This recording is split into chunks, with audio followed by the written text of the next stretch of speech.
আপনার নামটা বলেন। সমাপ্তি। সমাপ্তি। বয়স? 22।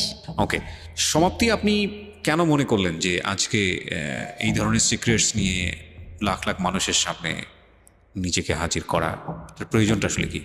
আসলে আমার মতো অনেকেই হয়তো ফ্যামিলিতে এরকম সিচুয়েশনে পড়ে, যাতে সবাই বুঝতে পারে আর মা বাবা যেন বাচ্চাদের প্রতি বেশি খেয়াল করে, এই জিনিসগুলো যাতে বুঝতে পারে, তাদের সঙ্গে ফ্রিলি কথা বলে, এই জন্যই আসা। আচ্ছা, এবং আপনি কি আমাদের অনুষ্ঠানটা শোনেন? হ্যাঁ রেগুলার শোনেন? রেগুলার বলতে ওইরকম শোনা হয় না, এই সারাদিন কাজ করে হাজব্যান্ড আসে, বাচ্চা নিয়ে ঘুমায় পড়া হয়, ইউটিউবে শোনা হয়। ওকে ঠিক আছে, চলেন। আপনি যেহেতু ইউটিউবের কথা বললেন, আমি একটু বলে নিই শুরুতে প্রিয় শ্রোতা, আমাদের ইউটিউব চ্যানেলটি হচ্ছে www.youtube.com/dfm904। আমি আবারও বলছি youtube.com/dfm904। এবং আপনারা নিশ্চয়ই জানেন আমাদের ইউটিউবে একটা বিশেষ সুযোগ সুবিধার কথা আমরা বলে আসছিলাম অনেকদিন ধরে, এবং সেটা চালু হতে যাচ্ছে খুব শীঘ্রই। সেটা হচ্ছে অনুষ্ঠান চলাকালীন সময়ে একই সাথে আপনি ইউটিউবে একই সময়, অর্থাৎ রাত 11টায় আমাদের রেডিওতে অনুষ্ঠান শুরু হয়, ইউটিউবে 11টার সময় আমরা অনুষ্ঠানটা চালিয়ে দেব, এবং যেভাবে আপনি রেডিওতে শুনতে পান সেভাবেই আপনি ইউটিউবে শুনতে পাবেন। এবং ইউটিউবে একটু মানে ইউটিউবের লিসনার যারা, তারা আমাদের রেডিও লিসনারদের চেয়ে একটু এগিয়ে থাকবে। কেন এগিয়ে থাকবে? যদি আপনার অনুষ্ঠানটা ইউটিউবে যদি সাবস্ক্রাইব করে থাকেন তাহলে বুঝতে পারবেন। সুতরাং এটা একটা গ্রেট নিউজ আপনাদের জন্য। একই সময় মানে রেডিওতে 11টার সময় শুরু হবে, ইউটিউবে 11টার সময় শুরু হয়ে যাবে। সো এটা আপনাদের জন্য একটা গ্রেট সুযোগ। তবে এটা ঠিক যে এটা ভিডিও না, এটা প্রিমিয়ার হবে, মানে আপনারা যখন টিউন করবেন 11টার সময় আপনারা পুরো অনুষ্ঠানটা ওখানে শুনতে পারবেন। সো ইউটিউবে যারা সাবস্ক্রাইব করেননি তাদেরকে আমি বলবো যে ইউটিউবে please subscribe it, www.youtube.com/dfm904। Subscribe করে নোটিফিকেশনটা অন করে রাখবেন। সমাপ্তি, শুরু করুন আপনি যেখান থেকে আপনার বলতে ইচ্ছে করে, কারণ আপনি যেহেতু আমাদের অনুষ্ঠান শোনেন, you have lot of ideas about our programme. So আপনি আপনার মতো করে শুরু করুন। প্রথমে আমরা ব্যাকগ্রাউন্ডে থাকি, তারপর আমরা দেখে আসলে আপনার জীবনের সিক্রেটসটা কি। জি, ছোটবেলা থেকেই শুরু করি। শিওর। ছোটবেলায় আমার ভাই হওয়ার পরে আমি 9 বছর পর হই। আচ্ছা। তা আমার বাবা বলতো যে এবার যদি মেয়ে না হয়, মানে আমার মাকে বলতো যে তাহলে কিন্তু তোমাকে রাখবো না। প্রথমে আপনার ভাই হয়? হ্যাঁ। আচ্ছা। তারপর আল্লাহর রহমতে আমি হই। আমার বাবা অনেক খুশি থাকে। আমাকে ভাইয়া যখন হয়, আমার মায়ের বয়স হয়তো তখন 13 বছর। জি। আমার বাবা লজ্জায় আমার ভাইকে কখনো কোলে টোলে নিত না, তা আমাকে অনেক আদর করতো। আচ্ছা। অনেক আদর করতো। আমি ছোটোবেলা থেকেই মানে গ্রামে বড় হই, তা সবাই যেরকম বলে যে সোনার চামচ মুখে দিয়ে জন্ম, ওর হচ্ছে এরকম। মানে আমার দাদার একটু সম্মান, আমার দাদা ছিল হচ্ছে প্রাইমারি স্কুলে চাকরি করতো। আর আমার দাদা মারা যাওয়ার পরে আমার বাবার মানে সব কিছু ঘাড়ে সংসারের কাজ টাজ পড়ে। আর আমার বড় চাচা হচ্ছে পড়ালেখা করতো, ছোট চাচাকেও আমার বাবা পড়ালেখা করায়। আচ্ছা। পড়ালেখা করালে আমার চাচা একটা টাইমে হচ্ছে মানে একটু বড় হই, তখন একটু বুঝতে পারি, হয়তো 4-5 বছর বয়স, তখন থেকে মানে আমাকে কিভাবে যেন মানে ভালো করে মানে ব্যাড টাচ যেটাকে বলে ওরকম করতো। আমি বুঝতাম না, তখন তো বুঝি না আসলে এগুলা কি, ওটা বোঝার বয়সও না আমার। মানে আপন চাচা? হ্যাঁ, আপন চাচা, ছোট চাচা। ওকে। আমি তখন অতটা বুঝি না। আমার ঘুম আসানোর সময় বা দেখা গেছে পড়তে বসানোর সময় করতো, আমি বুঝতাম না যে আসলে এগুলা কি, কেন করতেছে। ওকে। তা আমার বাবা একটা পর্যায়ে বুঝতে পারে, তার অ্যাপেন্ডিসাইডের অপারেশন করে, তার সামনেই হয় মানে ঠোঁটে কিস করা যেটাকে বলে, ওটা করে। আমি ভাবি ছোট তো তখন, এটা তো বুঝি না কি।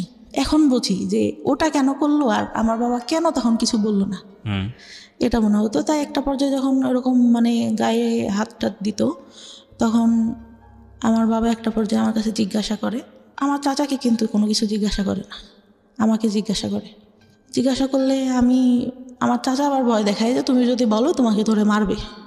বলো মানে কি? মানে আপনার চাচা কি শিওর হয়ে গেছিল যে বিষয়টা আপনি জানেন বা বিষয়টা আপনি বোঝেন? যখন একটু বোঝা শিখলাম, হয়তো 7-8 বছর। আপনি কি কোনো কিছু জিজ্ঞেস করতেন না বিষয়টা নিয়ে, যে তুমি আমার সঙ্গে এরকম আচরণ কেন করছো? বা ভয় পাইতাম অনেক। চাচাকে ভয় পেতেন? হ্যাঁ, অনেক ভয় পেতাম। কেন ভয় পেতেন? মানে উনি আমাকে ধরতে আসতেছে, মানে ওই জিনিসটা ফিল হইতো যে কখন যেন হাত দিবে, কখন যেন কি করবে। মানে উনি আসলে পরে আমি ঘর থেকে একটা বেরোনোর অজুহাত খুঁজতাম। তো আপনি তখন 4-5 বছরের বয়স। 4-5 বছরের বাচ্চারা তো অনেক বেশি স্পন্টেনিয়াস হয়, মার সাথে ফ্রি হয় বা ভাইয়ের সাথে। আপনার ভাই তো বড়ই ছিল, ভাই বড় ছিল, পড়ালেখা করতো, ওরকম করে মানে অতটা ফ্রি ছিলাম না। তো বাবা বিষয়টা জানার পরে আপনাকে প্রশ্ন করে? হ্যাঁ, তখন হয়তো 7-8 বছর বয়স হবে। তখন 3-4 পড়ি হয়তো। আচ্ছা, তা আমি মানে বলি যে না, তা বলে আমি তো দেখছি। আমি বললাম, আমি তখন কথা বলি না কোনো। তাহলে আমি কি তোর চাচার কাছে জিজ্ঞাসা করবো? আমি বলি যে সেটা তুমি জানো। তা সে জিজ্ঞাসা করে কিনা জানি না, আমার চাচা জিজ্ঞাসা করে তুমি কি তোমার আব্বুরে কিছু বলছো? আমি তখন আমার বাবা আবার বলে যে আমি তোরা জিজ্ঞাসা করছি, তুই এটা তোর চাচার বলবি না। আমি বলি না, বলি নাই কিছু। আর আচ্ছা ঠিক আছে। রাতে ঘুমাই থাকতাম, আমার দাদির সঙ্গে শুইতাম। সে রাতে উঠে এসে আমার গায়ে মানে টাচ করতো। আপনার দাদির সঙ্গে আপনি ঘুমোতেন, চাচা এখানে থাকবে কেন? অন্য রুমে থাকতো, রাতে যখন সবাই ঘুমাই যেত তখন উঠে আসতো। তো ভয়ঙ্কর বিষয়গুলো। এবং আপনি কিছু বলতেন না? কি বলবো, কি মানে তখন তো এটা বুঝি না ভাই, শুধু টাচ করতো তো। বাট আপনার তো ভয় লাগা উচিত। মানে আমি জানি না, আমি প্রশ্নগুলো আমার আসছে বলে আমি করছি। আমি অতটুকু বয়সে যতটুকু সোরা পড়তাম, যতটুকু যার কাছ থেকে শুনছি যে এই দোয়া পড়লে রাতে কোনো খারাপ কিছু হবে না বা কোনো কিছু কেউ করতে পারবে না, আমি ওইটা পড়ে ঘুমাতাম যে হয়তো আজকে কিছু হবে না, কিন্তু সেই জিনিসটাই হতো। ওকে, আপনি বলেন। হ্যাঁ, আমার অনেক কথাই বলার আছে। আমি বহুবার বলেছি এবং আমি আবারও বলছি যে রেডিও ইন্ডাস্ট্রিতে আমি যেই সব বিষয়গুলো নিয়ে কাজ করেছি লাস্ট 7 years 10 yearsে, তার মধ্যে এই যে চাইল্ড সেক্সুয়াল অ্যাবিউজ, এই অ্যাবিউজের উপরে যে যারা এরকম ঘটনার মুখোমুখি হয়েছেন তাদেরকে ফ্রন্ট লাইনে নিয়ে এসে তাদেরকে স্পিক আউট করা, বলানো তাদের মুখ দিয়ে, এই সাহসটা আমি দুর্দান্তভাবে দেখিয়েছি। সেটার জন্য আমাকে নিয়ে অনেকেই সমালোচনাও করেন, অনেক বাজে বাজে কথাও বলেন, অনলাইনে বলেছেনও। সেগুলো দেখে আমি কান তুলিনি এই কারণে অনেকে মনে করেন যে এই ধরনের কথা রেডিওতে আসা উচিত না। অনেকে মনে করে যে এটা এক ধরনের বেহায়াপনা। অনেকে মনে করে ঘরের কথা ঘরেতেই রেখে দেওয়া উচিত। আমি মনে করি এটা একটা ঘায়ের মতো, পচা ঘা, নোংরা একটা ঘা। এই ঘাটাকে যত বেশি ঢেকে রাখা হবে, এই ঘাটা তত বেশি ছড়াবে এবং এটা একসময় ক্যান্সার হয়ে যাবে। আমাদের এখন বলার যুগ। কোনো অন্যায় হলে আমরা স্পিক আউট করি এবং আমরা মনে করি এই স্পিক আউটটা একটা সময় অন্যায়টাকে ইরেজ করে দেবে।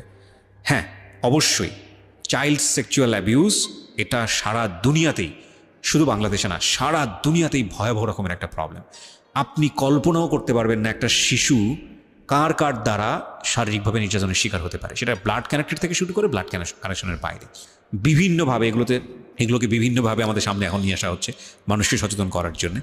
আমি বেস্ট বাংলাদেশের এখন পর্যন্ত যতগুলো এনজিও বা বিজ্ঞাপনী সংস্থা যাই বলেন এখন যারা কাজ করেছে, তার মধ্যে একটা লাইন আমার কাছে মনে হয়েছে, আমি অনেকবার বলেছি রেডিওতে, এখনও বলছি, যে বেস্ট মনে হয়েছে এটাকে স্টপ করার জন্য। সেটা হচ্ছে শিশুকে তার শরীরের সীমানা বোঝান।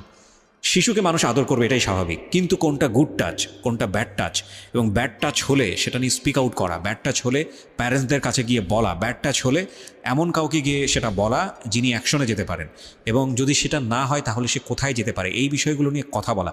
এটি স্কুলে বলা প্রয়োজন, এবং নট অনলি দিস, স্কুলে শুধুমাত্র না, ফ্যামিলিতে বলা প্রয়োজন।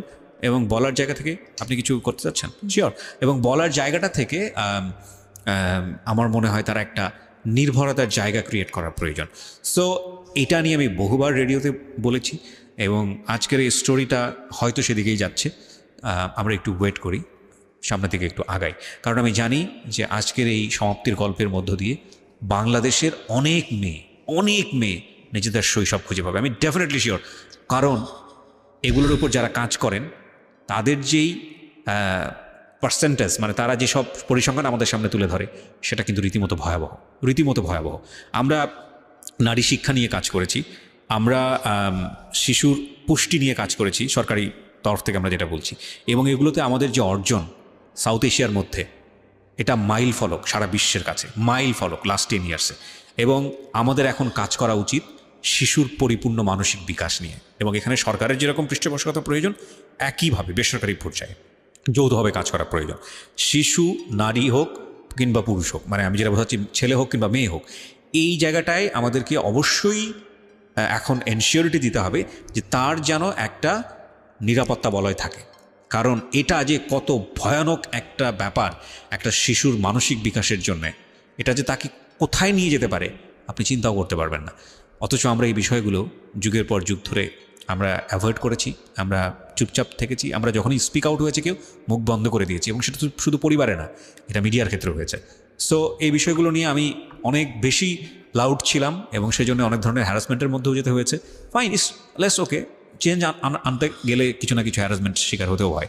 ওকে, বলুন তারপর আপনার যেখানে আপনি ছিলেন, যে চাচার বিষয়টা বলছিলেন, তারপর ওরকম হতে থাকে। আমি স্কুলে অনেক পড়ালেখা অনেক ভালো ছিলাম, আচ্ছা অনেক ভালো ছিলাম বলতে 2-3 রোলের মধ্যে সবসময় থাকতো। আচ্ছা, আমি একটা জিনিস যেটা বুঝলাম, আপনার বাবা বিষয়টা জানলো এবং সে বললো যে চাচাকে না বলতে, না বলতে, এবং আপনি সেটাই করলেন। হ্যাঁ। এবং আপনি ধারণা করেছিলেন বাবা যেহেতু বিষয়টা জানে সুতরাং এটার একটা প্রতিকার বা কোনো একটা কিছু হবে, সেটা তখন হয়নি। না, ওকে, তারপর? পড়ালেখা অনেক ভালো থাকে, কিন্তু যখন মানে বুঝতে শিখলাম তখন পড়ালেখা থেকে মানে আমি কেমন যেন হয়ে যাই। মানে পড়ি কিন্তু আমি মানে সেরকম করে পড়ালেখা হচ্ছে না। আচ্ছা, মানে কনসেন্ট্রেশন যায় না নাকি আগ্রহ থাকে না, বা কোন কোথায় সমস্যা? পড়ালেখা করি কিন্তু টেনশন ভেতরে কাজ করে, ভালো লাগে না। সবাই যেরকম অন্য পাশে দেখতেছি, অন্য ছেলে মেয়েরা যেভাবে বড় হচ্ছে, ওদের লাইফে কোনো ঝামেলা নাই, আমার কেন এত সমস্যা, এটা মনে হতো। আর ক্লাস 5 থেকে ভালো রেজাল্ট হয়, তখন যখন 6-এ উঠি তখন থেকে পড়ালেখাটা ডাউন হতে থাকে আস্তে আস্তে। ওকে। আর তখন আমি রিলেশন বলতে আমার ফ্রেন্ডরা রিলেশন করতো ক্লাস 5-এ। তখন আমি বলি যে তোরা রিলেশন করিস, এটা কেন, এতটুকু বয়সে মানুষ রিলেশন করে? তা একটা ছেলে আমাকে পছন্দ করতো, আমাদের থেকে উপরে পড়তো, আমার খালাতো ভাইদের সঙ্গে পড়তো। তা আমি বলি যে ওরা বলতো যে তোর এই ছেলেটার সঙ্গে রিলেশন করাই দিব। আচ্ছা। আমি বললাম আমি তো ওনাকে পছন্দ করি না, কেন রিলেশন করবো? আমার খালাতো ভাইয়ের সঙ্গে আমার একটা বান্ধবী রিলেশন করতো, ওরা সবসময় খেপাইতো আমাকে। তা আমি বলতাম যে না, আমি কখনো করবো না। ওরকম বলতে বলতে আমি বললাম যে আমার একটা ভাইয়ের সঙ্গে সম্পর্ক আছে, মিথ্যা কথা যেটা বলি যে সম্পর্ক আছে। পরে বলতে বলতে মানে ওই ভাইয়াটা থাকতো ওর মামার বাড়িতে, তা একটা সময় ভালো লেগে যায়। ওই সময় তো ভাইয়া বুঝি না যে রিলেশনটা কী জিনিস। ওই ছবিতে দেখতাম পছন্দ করতেছে, দেখা হচ্ছে, কথা বলছে, এটাই। আচ্ছা। পরে কিন্তু তার মধ্যেও কিন্তু কন্টিনিউ আমার চাচা যখন বাড়িতে আসতো, তার মধ্যে একটা কথা ভুলে গেছি, আমার চাচা মানে মেন্টালি সমস্যা হয়। আচ্ছা। মানে আমার চাচিকে বিয়ে করার জন্য, আমার চাচি যে বিয়ে করবে এটার জন্য। তারপরে ডাক্তারের কাছে নিয়ে যায়, ডাক্তার বলে যে পাগল টাগল কিছুই হয় নাই, বিয়ে দিয়ে দেন, ঠিক হয়ে যাবে, যেটা বলতেছে সেটা করেন, শুধু শুধু কেন টাকা ঢালতেছেন। আচ্ছা। ডাক্তার রেগে এক পর্যায়ে বলে। ওকে। পরে নিয়ে এসে আমার বড় চাচা তো বলে দিছে যে ওর পড়ালেখাও করাবো না, কিছুও করাবো না, আমি ওকে দেখতে পারবো না, তুইও বাদ দে, তুই করে কোনো লাভ নাই ওর জন্য কিছু করে। আমার বাবাকে বলে। আমার বাবা তখন কান্না করে আর বলে যে আমার বাবা বেঁচে নাই, আমার বাবা যদি বেঁচে থাকতো তাহলে তো এরকম হইতো না, আমার যদি রক্ত বিক্রি করেও কিছু করতে হয় আমি আমার ভাইয়ের জন্য করবো, এরকম করে বলে। আচ্ছা। তো বিয়ে দিয়ে দেয়, বিয়ে দিলে ভাই সেই রাত থেকেই ঠিক। আচ্ছা। মানে সে একদম পুরা সুস্থ। ওকে। কিন্তু তার মধ্যেও কিন্তু যখন ওই সমস্যাটা হয় তখন কিন্তু আমাকে কখনো ওরকম কিছু করে নাই, বা ও সবাই লোকজন থাকতেই আসতেছে, কিন্তু তারপর থেকে কিন্তু আবার শুরু হয়। আচ্ছা। তো ক্লাস 6-এ ওঠার পরে ওরকম রিলেশন হওয়ার পরে মানে একটা পর্যায়ে কি হয়, আমার বাড়ি থেকে জেনে যায়, আমার বাবা আমাকে ধরে অনেক মারে, রাতে মাঠে নিয়ে যেয়ে বাঁশ আছে না, বাঁশ দিয়ে অনেক মারে, আমার গায়ে একদম রক্ত জমে যায়। ওকে। ওই সময়টা যদি বুঝাই বলতে ভাই তাহলে তো বুঝতাম, তখন তো বুঝি না। পরে তারপরে 6-এ ভালো একটা রেজাল্ট আসলো, আসার পরে 7 উঠলাম। ওরা পরে মানে অনেক রাগ হইতো আমার, যে কেন এরকম কেন করবে আমার সঙ্গে। ওকে। আর ছোটবেলা থেকে ভাই এমন করে মানুষ করছে আমাকে, আমি কখনো কোনো কিছু না চেয়ে আমার বাবার কাছে পাইনি। আচ্ছা। যখন যেটা চাইছি। পরে কি হয়, যখন একটু মানে 8-এ উঠলাম, JSC-তে অনেক খারাপ রেজাল্ট হয়, JSC-তে রেজাল্ট খারাপ হলো, তারপর থেকে যে রিলেশন করতাম ওইটা থেকে আমার বাবার একটু রাগ। আর বাবার কথা কি বলবো, মানে বাবা তো বাবাই, জন্ম দিচ্ছে, মা বাবাই হয়। তো তখন থেকে তো আমার একটা ছেলের সাথে সম্পর্ক হয়, আমার মামা থাকে একটা, তিনি ডাক্তার ছিলেন, তার বোন, মানে দূর সম্পর্কে। আমার মা আর বাবার বাসা কাছাকাছি, ওই খালাতো ভাইটার সাথে সম্পর্ক ছিল। আমি তখন মানে ওইটা বলতে গেলে বলা যায় যে ফার্স্ট লাভ ছিল ক্লাস 9 থেকে। আচ্ছা। তো আমি অনেক মানে ওনার ইমোশনাল হয়ে যাই, ওই বয়সে যেটা হওয়ার কথা। আচ্ছা। পরে আমার বাসা থেকে জানতে পারে, আমার বাবা মেনে নেয় যে আচ্ছা ঠিক আছে, যদি তোমরা দুজন পছন্দ করো তাহলে ঠিক আছে, কিন্তু আমার মা মেনে নেয় না কখনো, মানে ছেলেটার পছন্দ করতো না, পড়ালেখা ভালো ছিল না। চাচা বাইরে পড়ালেখা করতো, ছোট চাচা, যে আমার মানে খারাপভাবে দেখতো, সে মাঝে মধ্যে আসতো যখন, আমি অনেক ভয় পাইতাম। একটা টাইমে যখন ছোট, এগুলো বলতে ভুলে গেছি, আমার ভাইয়ার SSC পরীক্ষার আগে আমরা মানে টাউনে যেয়ে বাসা নেয় আমার মা, আমার ছোট চাচি তখন বিয়ে হয়। তখন মানে ভাইয়া পড়ালেখাতে একটু ডাউন ছিল, মানে ওর মেধাটা তো ভালো ছিল না। আচ্ছা। তো ওখানে নিয়ে যায় বা বলে যে এখানে তো কাজ টাজ করতে হয়, ও পড়তে পারে না, কি করে বেড়ায় না বেড়ায়, বাসায় গেলে ওইখান থেকে মানে ও টাউনে পড়ালেখা করতো, ওখান থেকে সুবিধা হবে। হ্যাঁ ওইখানে বাসা নেয়। আমি ভালো একটা স্কুলেই পড়ালেখা করতাম, ছোট মানে নার্সারি থেকে শুরু করি। আচ্ছা ওখান থেকে ক্লাস 5-4 পর্যন্ত ওইখানে পড়ি। তখন ওইখানে মেবি 2 বছর মতো থাকা ছিল টাউনে। তো তখন ফ্রেন্ডদের সাথে অনেক ভালো, এখান থেকেই যেতাম। আমার খালাতো ভাই একটু উপরে পড়তো, আমি নিচে পড়তাম। আর ওই ভাইয়ার পরীক্ষা দেয়, এসএসসিতে ফেল করে ইংলিশে। আচ্ছা আমার বাবা নাকি, আমি তো তখন ছোট ছিলাম, ভাই মনে নেই, আমার মা যতদূর বলে, অনেক কান্না করে আর বলে যে আমার মেয়ে আমার কখনো মানে খারাপ কিছু করবে না, আমার মেয়ে আমার সম্মান রাখবে। আমার ভাইয়ের একটা কি ছিল, ও আব্বু যখন থাকতো না, ও বসে বসে টিভি দেখতো। যে আব্বুর আসা শব্দ শুনতো, তখন আব্বুর বাইক ছিল, শব্দ শুনলে আস্তে করে টিভিটা বন্ধ করে পড়তে বসে যেত। আচ্ছা তা আমার পড়ালেখা মোটামুটি ভালো ছিল, সবসময় 2-3-এর মধ্যে থাকতো রোলটা। আচ্ছা বা আমার স্কুলে অনেক মানে ছাড়া অনেক ভালোবাসতো। আর ছোটোবেলায় আমাকে নাকি বলতো যে, তখন বিএনপি সরকার, বলতো যে ওই খালেদা জিয়ার নাতনি আছে না, ওকে ওর মতো লাগে। একটা স্যার তো খুব আদর করতো আমাকে, ওভাবে মানে খুব ভালোবাসতো সবাই। আমার বান্ধবীদের মধ্যে সবাই বলতো যে অনেক সুন্দর দেখতো। আচ্ছা বান্ধবীরা অনেক মানে সবসময় ফার্স্ট বেঞ্চে বসা, সবার সাথে মজা করা। বড় ওই আস্তে আস্তে কিন্তু ওই যে চাচা যে ওইটা করতো, ওটা তো আর কারোর সঙ্গে আমি বলতে পারি না। জি ওটা তো ভেতরেই থেকে যায়, খুব খারাপ লাগে। পরে যখন ওই ভাইয়া ফেল করার পরে বাসাটা ছেড়ে দেয়, বাসা ছেড়ে দিয়ে আবার বাড়িতে যখন আসলো, তখন আবার ওইটা বেড়ে গেল। আচ্ছা বেড়ে গেল বলতে পরে যে বাবা একটা টাইমে দেখতে পারে, কিন্তু আমার বাবা কিন্তু একটা বার আমার চাচার কাছে জিজ্ঞাসা করে নাই যে ও তো তোর মেয়ের মতো, তুই কেন এগুলো করিস।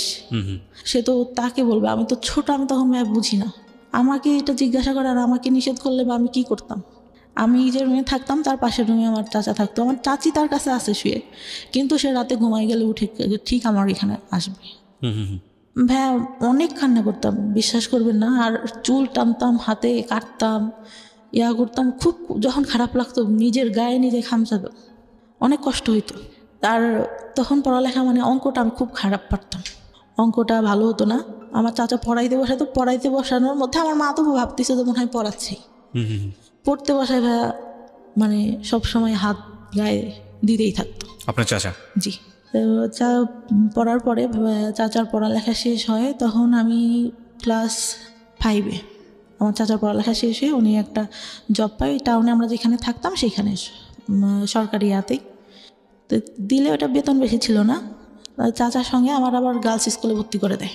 ওই সময় যে বললাম না একটা ছেলের সাথে সম্পর্ক, এটা জানার পর আমার গার্লস স্কুলে দিয়ে দেয়। জি। গার্লস স্কুলে দিয়ে দিলে ওই ছেলেটার সঙ্গে আমি আর পরে কথাটা তো বলি না, নিজের থেকেই বাদ দিয়ে দিই যে মারতেছে আমাকে ধরে, মার খাবো আর কি পড়ালেখা হচ্ছে না, বাদ দিয়ে দিলাম। পরে 6-এ ওইখানে আমার চাচাই সঙ্গে করে নিয়ে যেত। আচ্ছা। নিয়ে যেত। স্কুল শেষে খালার বাসায় আসতাম, আমার খালার বাসা ওইখানে ছিল।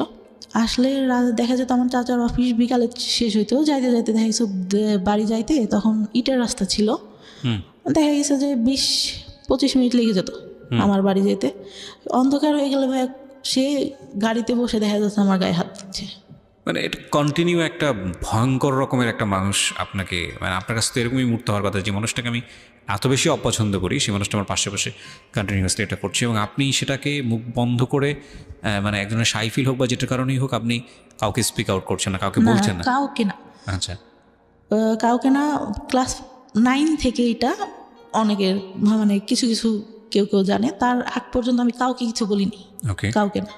পরে ওইভাবে যেতে থাকলাম, একটা বছর গার্লস স্কুলে পড়া হয়। আমার চাচা তারপর ওইখান থেকে চাকরিটা ছেড়ে দিয়ে, মানে বেতন কম ছিল দেখে সুগার মিলে চাকরি নেয়, তখন সে ওইখানে চলে যায়। আচ্ছা। তারপরে ওইখানে গিয়ে আমার চাচিকেও নিয়ে যায়। পরে তো ওইখান থেকে ভাইয়া বাঁচলাম। আচ্ছা। মনে হলো যে না, কিন্তু আমি যে রিলেশন করতাম, আমার মনে হতো যে ভাইয়া আমি এখান থেকে বেরোতে পারলে বাঁচি। এই ছেলেটার সঙ্গে রিলেশন করতেছি, ও যদি আমাকে নিয়ে যায় আমার তো এখানে থাকতে হবে না। সবসময় এটা মনে হতো যে আমি এই ফ্যামিলিতে কেন থাকবো। আচ্ছা। আর আমি ভাবতাম যে এরকম ফ্যামিলি মানুষের হয়। আরও তো আশেপাশে আমার বান্ধবীরা আছে, ওরাও তো কত ভালো, কতই, খুব খারাপ লাগতো। আর একটা আমার বাবা ছোটোবেলায় স্কুলে যাইতাম, ফার্স্টে হয়তো দিত, তখন 2 টাকা 5 টাকা অনেক কিছু পাওয়া যাইতো ভাইয়া। তাই কী হয়, আমার বান্ধবীরা একটু ভালো ফ্যামিলি ছিল, আমার বাবা মানে আমাদেরও ভালো ফ্যামিলি, কিন্তু আব্বু ভাবে টাকা দিতে চাইতো না। আমি কি করি, আব্বুর পকেট থেকে টাকা নিই, মনে হয় 6 টাকা না কয় টাকা, সেটা আচ্ছা। নিয়ে আমার আব্বু মানে দেখে ঘুমের ঘরে, আমার ছোট খালাকে বলে। তো আমি সেদিন অনেক কান্না করি, স্কুলে যাই না, যে আমি তো বেশি টাকা নিয়ে নিই, আর আমার হয়তো এটা ভুল ছিল ভাই। আর ওরা যখন ইয়া করতো না, মানে সবাই খাচ্ছে এটা ওইটা, আমি তো নিতে পারতেছি না, ওইটা অনেক খারাপ লাগতো। কিন্তু টিফিন দিয়ে দিত, টিফিনের পরেও যে দোকান টোকান আসতো সবাই নিত, খারাপ লাগতো অনেক। আচ্ছা। আমার চাচা কি করতো, এই গায়ে হাত দিত, এটা করতো এটা করতো, টাকা দিত হাতে, যা হলো বাসা স্কুলে যে এটা খেও ওইটা খেও। তা আমার মনে হতো যে কী রে, উনি এরকম করেন, আমার হাতে টাকা দেয় কেন, আমি কোনোর কাছে টাকা চাই নাকি, এরকম মনে হইতো। আর আব্বুর উপর অনেক রাগ হইতো যে কী ব্যাপার, উনি কিছু কেন বলে না, উনি তো জানে। পরে 5-এ ভালো রেজাল্ট করলাম, একটা ভালো রেজাল্ট আসলো, বৃত্তি দিছিলাম, বৃত্তি পাইনি কিছু নাম্বারের জন্য। অনেক আশা নিয়ে গার্লস স্কুলে ভর্তি করলো, গার্লস স্কুলে পড়তে পারলাম না। চাচার ওই যে গেল, কে নিয়ে যাবে, আমার বাবার ভাই কে নিয়ে যাবে, অন্য মানুষের সাথে রিলেশন করে, তখন যদি কিছু করে ফেলায়, এই চিন্তাটা। কিন্তু ভাই ওই সময় রিলেশন আমি কিছুই বুঝি না, ওই সিনেমা দেখতাম, শুক্রবারে সিনেমা হবে, সবাই আসতো আমাদের ওইখানে, আমাদের বাড়িতে একটা টিভি ছিল। আচ্ছা। ওই সবাই আসতো দেখতে, সবাই বসে দেখতাম। ওই আগেকার যুগে সামানা, তারপরে রাজ্জাক, এদের মানে মুভি দেখতাম, আর ভাবতাম যে এই ভালোবাসা মনে হয় দেখা হচ্ছে, কথা বলতেছি, একজন একজনকে পছন্দ করে, এটাই, এর বাইরে কিছু না। আচ্ছা। পরে গার্লস স্কুল থেকে ক্লাস 7-এ এসে ভর্তি হলাম গ্রামের স্কুলটাতে। ওইখানে ছেলেমেয়েরা সবাই একসঙ্গে, আমার বান্ধবীরা প্রেম করতো, এই করতো সেই করতো। আমি ভাই কোনোদিনও স্কুলে প্রেম করি নাই, কেন জানি না। আমার স্কুলের ছেলেদের একসাথে পড়তেছি, ভাইয়ের মতো, ফ্রেন্ডের মতো, ওদের সাথে প্রেম করবো না, আমার এটা কখনো মাথায় আসতো না, কেন প্রেম করবো। বাইরে পরে ওই আমার ক্লাস 7 যায়, আমার চাচা মাঝে মধ্যে তখন বাড়িতে আসতো ছুটিতে। আবার দেখা গেছে ওই চিনির মিলে চাকরি পাওয়ার পর ওনাদের তো কোয়ার্টার দেয়, ওইখানে যাইতাম, অনেক সুন্দর ছিল ভাই কোয়ার্টারগুলো। যাইতাম, অনেক ভালো লাগতো দেখতে, অনেক গোলাপ ফুল, আমি ছোটোবেলা থেকে ফুল অনেক পছন্দ করি, ফুল গাছ নিজে এনে এনে লাগাতাম।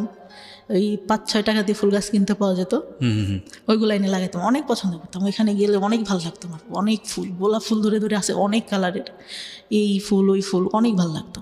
কিন্তু ভাইয়ার কী হইতো, দেখা গেছে আমার চাচি গোসলে ঢুকছে বা আম্মু নাই, ওই সুযোগে আমার চাচা এসে হঠাৎ করে হাত দিবে। তখন তো একটু বড় হয়েছি, আমার ফার্স্ট পিরিয়ড হয় ভাইয়া 6 না হলে 7 থেকে। অত তাড়াতাড়ি পিরিয়ড, মানে আমি তখন ভাইয়া প্যান্ট পরি, স্কুলে গেছি, স্কুল থেকে আসছি, আম্মু আমার প্যান্ট দেখে বলে এটা কি তোর। আমি বললাম এটা কি, আমাদের তখন হচ্ছে আমার মানে জমি আছে আমার বাবার অনেক। তা আমি বলি যে ওই কাকুটা মনে হয় মোবাইল দিয়ে হাত মুছছে, এটা। তা বললেন যে না, এটা এরকম না। আমার চাচি, আমার মাও কিন্তু অতটা ফ্রি না, আমার মা আমাকে কিছুই বলে না, আমার ছোটো চাচিকে বললো যে ওর এটা হয়েছে, তুই ওকে শিখাই। আমি মানে তখন মানে ন্যাকড়া ইউজ করে, ওটা আমি বুঝতাম না ভাই কীভাবে, আমার দেখাই দিয়েছে কিন্তু আমি ওইটা বুঝি না। আচ্ছা। তখন জানতে পারলাম যে প্যাড ইউজ করে। ওটা যদি আম্মুকে বলতাম, আম্মু যদি আব্বুকে বলতো, আব্বু বলতো দুনিয়ার লোক ন্যাকড়া ইউজ করে, তোমার মেয়ের প্যাড লাগে। এটা বাবা বলতো? হ্যাঁ। ভেরি ব্যাড, ওকে, প্রিটি ব্যাড, মানে নাথিং টু সে। ওকে, বলেন তারপরে কি হয়েছে? পরে ভাই আমি মানে কাপড় টাপড় নষ্ট করে ফেলতো, মানে you don't know how to manage it. না বুঝতো। বিষয়গুলো আসলে খুব সেন্সিটিভ, মানে আমাদের সমাজে এগুলো নিয়ে কথা বলাটাও অন্যায়, কিন্তু এগুলো একটা মানুষের জীবন আচরণের সঙ্গে জড়িত। এবং একটা মানুষকে যদি আমরা সুস্থভাবে বড় করতে চাই, তাহলে তার যে বেসিক নিডগুলো, এই নিডগুলোকে আমাদের সাপোর্ট দেওয়া উচিত। একটা মেয়ে শুধুমাত্রই লেখাপড়া শিখে, নারীর শিক্ষা, নারীর অধিকার, অমুক ঠুমুক এগুলো নিয়েই শুধুমাত্র একজন নারী না, নারী জন্মগতভাবে একজন পুরুষের চেয়ে আলাদা, সুতরাং তার আলাদা কিছু সাপোর্ট দরকার হয়, এবং সেটা ফ্যামিলি থেকেই শুরু হওয়াটা জরুরি। দেখুন, উনি যে বিষয়গুলো নিয়ে কথা বলছেন, এগুলো নিয়ে আমাদের সমাজে খুব একটা কথাবার্তা হয় না, এগুলোকে আমরা ট্যাবু মনে করি, এগুলো নিয়ে আমরা কথাবার্তা হই। অথচ আমাদের ধর্মে এত সুন্দরভাবে বিষয়গুলো ব্যাখ্যা করা আছে, এত ইন ডিটেলি ব্যাখ্যা করা আছে, অথচ এগুলো নিয়ে আমরা কথা বলার প্রয়োজন মনে করি না। এবং এগুলো নিয়ে কথা বলা উচিত এই কারণে যে এগুলো একটা মানুষের বেসিক নিড, স্বাস্থ্যের সঙ্গে জড়িত, একটা মানুষের প্রপারলি বড় হওয়ার সঙ্গে জড়িত, এবং এগুলো নিয়ে খুব সুন্দরভাবে বোঝানো উচিত। হ্যাঁ, উনি যখন বলছেন তখন উনি চোখ মুছছেন, কারণ আমি জানি যে এটার মধ্যে আসলে অনেক বড় একটা কষ্ট জড়িয়ে আছে, এগুলো প্রয়োজনীয় জিনিস। হ্যাঁ, ওকে, একটু আমরা সামনের দিকে আগাই। আপনি যখন এই বিষয়গুলো ফ্যামিলিতে বলতেন, বিষয়গুলো সামহাও হাইড করা হতো বা আপনার যে Hide পরিমাণ করা এক্সপেক্ট হতো বলতে করতেন? মানে আম্মু বলে দিছে আপনার কি কারোর কখনো কাছে। অপরাধী মনে হতো যে এই জিনিসটা যে হলো, আরে না জানি কত বড় অপরাধ করে হ্যাঁ, আমার ফেলছি? কাছে মনে হতো, কারণ আমার মা বলে দিছে কাউকে বলা যাবে না। এগুলা হ্যাঁ, এগুলা কাউকে বলা যাবে না, হয়েছে এতটুকু বয়সে এটা হয় নাকি, আমি কি করবো, এটাকে আমি ইচ্ছা করে হয়েছি। দেখেন কত ইম্পর্টেন্ট একটা বিষয়। উনি এখানেই কিন্তু একটা ভয়ঙ্কর রকমের একটা মানসিক বাধাগ্রস্ত হলো। ও নিজেকে অপরাধী ভাবা শুরু করেছে এবং এটা তো সম্পূর্ণই ন্যাচারাল একটা বিষয়। এবং সেখানে মা যদি ধরনের কথা বলেন, মাও হয়তো বুঝে বলেননি, কারণ মাও হয়তো তার মার কাছ থেকে এটা শুনেছেন। বংশ পরম্পরায় এই ধরনের ভুল শিক্ষা আমরা ক্যারি করে বেড়াচ্ছি এবং এই সময়টাতে এই যে এই কথাটা, এটা হয়তো উনি কোনো কিছু মনে করেই বলেননি, কিন্তু এটা যে শিশুর মানসিক বিকাশের ক্ষেত্রে অনেক বড় একটা বাধা হতে পারে, এটা কিন্তু আমাদের মাথায় রাখতে হবে এবং এই ব্যবহারগুলো করা যাবে না শিশুর সঙ্গে। হ্যাঁ, বলুন তারপর। তারপর আমার চাচিকে বলে, আমার চাচি কি করে, সারা এলাকা ধরে এর কাছে যে গল্প করে, ওর কাছে যে গল্প করে, সবার কাছে ছাড়াই দেয় এই বিষয়গুলো নিয়ে। এই বিষয়গুলো নিয়ে। আচ্ছা, পরে কি হয়, মানে কেউ দেখলে আমার দেখলে হাসে, তা আমার তো ওইটা অনেক খারাপ লাগে যে কেন হাসতেছে বা এটা কেন। পরে আমরা 3টা বান্ধবী ছিলাম, বান্ধবী বলতে একটা ছিল আমার থেকে বয়সে 2 বছরের বড় হবে, কিন্তু একসঙ্গে পড়তো, পড়ালেখাটা অত ভালো আচ্ছা, ছিল না। আচ্ছা। 3জনে একসাথে বেড়াতাম। আমার পাশে আর একটা চাচা ছিল, হুম, চাচা ছিল, সে আবার কি করতো, আমাদের 3জনকে দেখি ওরকম 3জনের সঙ্গে। হুম, হুম, হুম। আমার খারাপ লাগতো, কি ব্যাপার আমার সঙ্গেই কেন এরকম হচ্ছে, আমি কেন।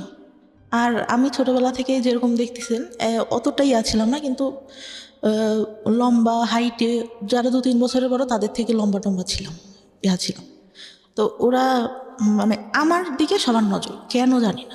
আর মানে সবাই বলে যে বড় হওয়ার পরে যতটুকু জানছি, আমার ওই যে বললাম শেষে লাস্ট যে বয়ফ্রেন্ডের সাথে সম্পর্ক ছিল, আমাদের গোষ্ঠী আর ওদের গোষ্ঠী আলাদা, একই এলাকাতে। ও বলা বলি করতো যে তোমাদের গোষ্ঠীর মানে লোকদের ইয়াটাই খারাপ, সবাই একই রকম। মানে এটা সত্যি কথা ভাই, প্রত্যেকটা লোক, মানে যতদূর জানি, এখন যতদূর জানছি, পাশের একটা চাচা, আমার দাদারা ছিল 3 ভাই, তার ছেলে, বড় দাদার যে ছেলেগুলা, ঠিক আছে, এগুলো বলা বলি করতে হবে, আপনি এত ইনডিটেইলি জানেন না। হয়তো বিষয়গুলো নিয়ে আমরা ভেবে তো আসলে অনেক বলতে পারবো না। হ্যাঁ, খারাপ ছিল, মানে যাই হোক আপনাদের সবাই এই সম্পর্কে আর লোকজন আজে বাজে কথা বলতো, এটুকুই এনাফ। ওকে, তারপর? মানে বলতো গোষ্ঠীটাই ভালো না, গোষ্ঠীর লোকজনই ভালো না, এরকম বলতো। তারপর ওরকম হওয়ার পরে আমার যখন ওইরকম হলো, পরে আমি তো খেললে ওই যদি চাচাকে দেখতাম, ভয় দিতে ওইখান থেকে সরে যেতাম, আচ্ছা, যে কি করবে, আবার ডাকবে কিনা। আচ্ছা। সবাই গাছ উঠতে পারতো, আমি গাছ উঠতে পারতাম না, আমার খুব আফসোস লাগতো। ছোট একটা গাছ ছিল, ওইটা উঠতে পারতাম, তাছাড়া উঠতে পারতাম না। জি। আর সবাই মানে আমাদের ফ্যামিলিটা যেহেতু সব ইয়ার থেকে একটু ভালো ছিল, সবাই আমাদের ওইখানে আসতো, আর আমার বাবা এইটা ওইটা কিনে দিত, খাইতাম। তা সবাই ওইটার জন্য আসতো মানে আমাকে সবাই খেলবে। আর এত বোকা ছিলাম ভাই, বিশ্বাস করবেন না, ভালো ভালোটা সবাইকে দিয়ে দিতাম, নিজে না খেয়ে। এখন পর্যন্ত এই অভ্যাসটা আছে। তা যখন 6 থেকে গার্লস স্কুল থেকে 7 আবার এখানে এসে ভর্তি হলাম, বান্ধবীরা প্রেম করে, এই করে সেই করে, আমার খুব খারাপ লাগে, স্কুলে কেন এটা করবো, আবার স্যাররা দেখা যাচ্ছে ওইটা নিয়ে খারাপ খারাপ কথা বলতেছে, তো খারাপ লাগে। তারপরে আমি স্কুলে যাই, যখন পিরিয়ড হতো তখন স্কুলে যাইতাম না ভাইয়া, কারণ আমি ক্যারি করতে পারি না ওটা, আমি কাপড় নোংরা করে ফেলতেছি। আচ্ছা, এই সময় আপনার মা আপনাকে কোনো সাপোর্ট দিত না? না, মা টাকা পাবে কোত্থেকে, মা ওই যে হাঁস মুরগি একটু পালতো, ওইটা দিয়ে দেখা গেছে এইটা ওইটা করতেছে সংসারে। আমার বাবা কেমন ছিল, এই বাজার করতেছে, এই করতেছে, লোকজন আসতেছে, আহামরি কেনা কিনতেছে, কিন্তু সংসারে কি দরকার হইলো, ওটা নিয়ে তেমন কোনো ওটা focus নিয়ে তো থাকতো আর না। কোনো মাথা ব্যথা নেই। তখন স্কুলে যাইতাম না, তখন আমার মায়ের উপর আমার বাবা অনেক গালাগালি করতো যে কী পড়ালেখা করে না, স্কুলে যায় না, এই বছরে কয়দিন স্কুলে যায়, কয়দিন যায় না। পরে তখনও ভালো রেজাল্টে আসতে হয়, কিন্তু যখন চাচা ওই যে চাকরি পাইলো আসতো, তখন ওই যে গায়ে হাত টাত দিত, তখন তো একটু বড়, যখন পিরিয়ড হয় তারপর থেকে তো বুঝি, অনেক কিছুই বুঝি, শুনি, বান্ধবীরাও বলে, আবার বড় যে আপুগুলো ছিল ওরাও বলে, তখন বুঝি। তখন আসলে ওইটা মাথার মধ্যে কাজ করে যে এইটা কি করতেছে আমার সঙ্গে, কেন। তখনও কিছু বলতে পারি না। 8 থেকে রেজাল্ট খারাপ হলো, চাচা তো ওই যে মাঝে মধ্যে আসতো। 9-এ যখন উঠি তখন আমার ওই যে খালাতো ভাই আছে একটা, মানে চাচতো মামার বোনের ছেলে, জি। ওর সঙ্গে আমার রিলেশন হয়। তো রিলেশন হলে একটা পর্যায়ে মানে চলতে থাকে, আমি অনেক সিরিয়াস হয়ে যাই। তা আমি বলতাম ভাই আপনি কি সিরিয়াস, আপনি করে বলতাম তখন। তা বলতো সিরিয়াস ছিলাম না, এখন হই। তা আমার মানে অনেকের কাছে আমি নাম্বার দিই, আমার বড় আপুরা যারা ছিল বলতাম যে পরিচয় না দিয়ে কথা বলবা, দেখবা যে আসলে আমাদের ভালোবাসে না তোমাদের সাথে কথা বলতে চাই। ভাই কী করতো, ওরা যেই ফোন দিত ও কথা বলে দেখা করার জন্য পাগল হয়ে যেত, আচ্ছা, যে আমি তোমার একবার দেখবো, তুমি এখানে দেখা করো। পরে বয়ফ্রেন্ডের যখন দেখলাম যে উনি আমার প্রতি সিরিয়াস না, অনেক মেয়ের সঙ্গেই কথা বলে, এর সাথে সম্পর্ক করতেছে, ওর সাথে যে ফোন দেয় তার সঙ্গেই, একটা পর্যায়ে আমি কী করলাম, নিজের থেকে বাদ দিয়ে দিলাম। হ্যাঁ, বাদ দেওয়ার পরে কিন্তু এতটা মানে করি, আমি ঘুমের ওষুধ খাইতাম, আমার ঘুম আসতো না, ঘুমের ওষুধ খাইতাম। আর খুব খারাপ লাগতো। তার মধ্যে আবার যে মাঝে মাঝে চাচা আসতো, তা কী হয়, একটা বার আমার মা বলে যে তুই ওর সাথে সম্পর্ক করিস, আমি তো বলছি যে তুই ওর সাথে কথা বলার দরকার নেই। আমার দাদির ফোন ছিল, দাদির ফোন দিয়ে কথা বলতাম। পরে আমি কি করি বলো, যে তোর বাবার কাছে বলবো। বাবা তো জানতো, কিন্তু মানে কি বলবে, আমি অনেক ভয় পেয়ে যাই। আচ্ছা, ভয় পেয়ে যায় যে আমার চাচা এরকম এরকম, এইটাই তো কিছু বলে না, আবার এইটা নিয়ে দেখা গেলো কি বলবে। আমার মায়ের আবার একটা সমস্যা ছিল, কিছু হইলে আমার বাবাকে বলতো। আচ্ছা। আমি একবারে 40টা ঘুমের ওষুধ খাই ওই ক্লাস 9-এ থাকা অবস্থায়? ক্লাস 9-এ থাকা অবস্থায়।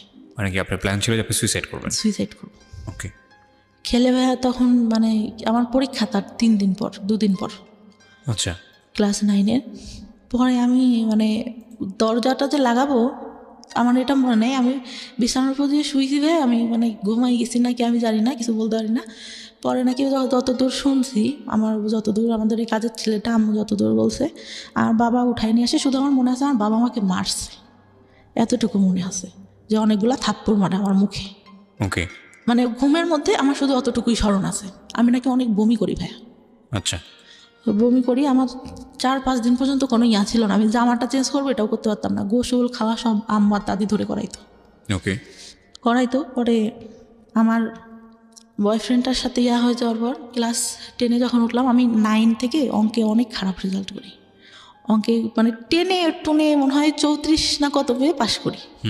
আমার বান্ধবীরা অনেক হাসাহাসি করতো, আর আমার যে বয়ফ্রেন্ডটার সাথে সম্পর্ক ছিল ওরা জানতো। আরও ওই মাঝে কথা বলতাম, অনেক ছেলে ঘুরতো আর ওই ঘুমের ওষুধ খাইতাম, মানে প্রাইভেট পড়তে যেতাম, কেমন অ্যাবনর্মাল টাইপের হয়ে গেছিলাম আমি।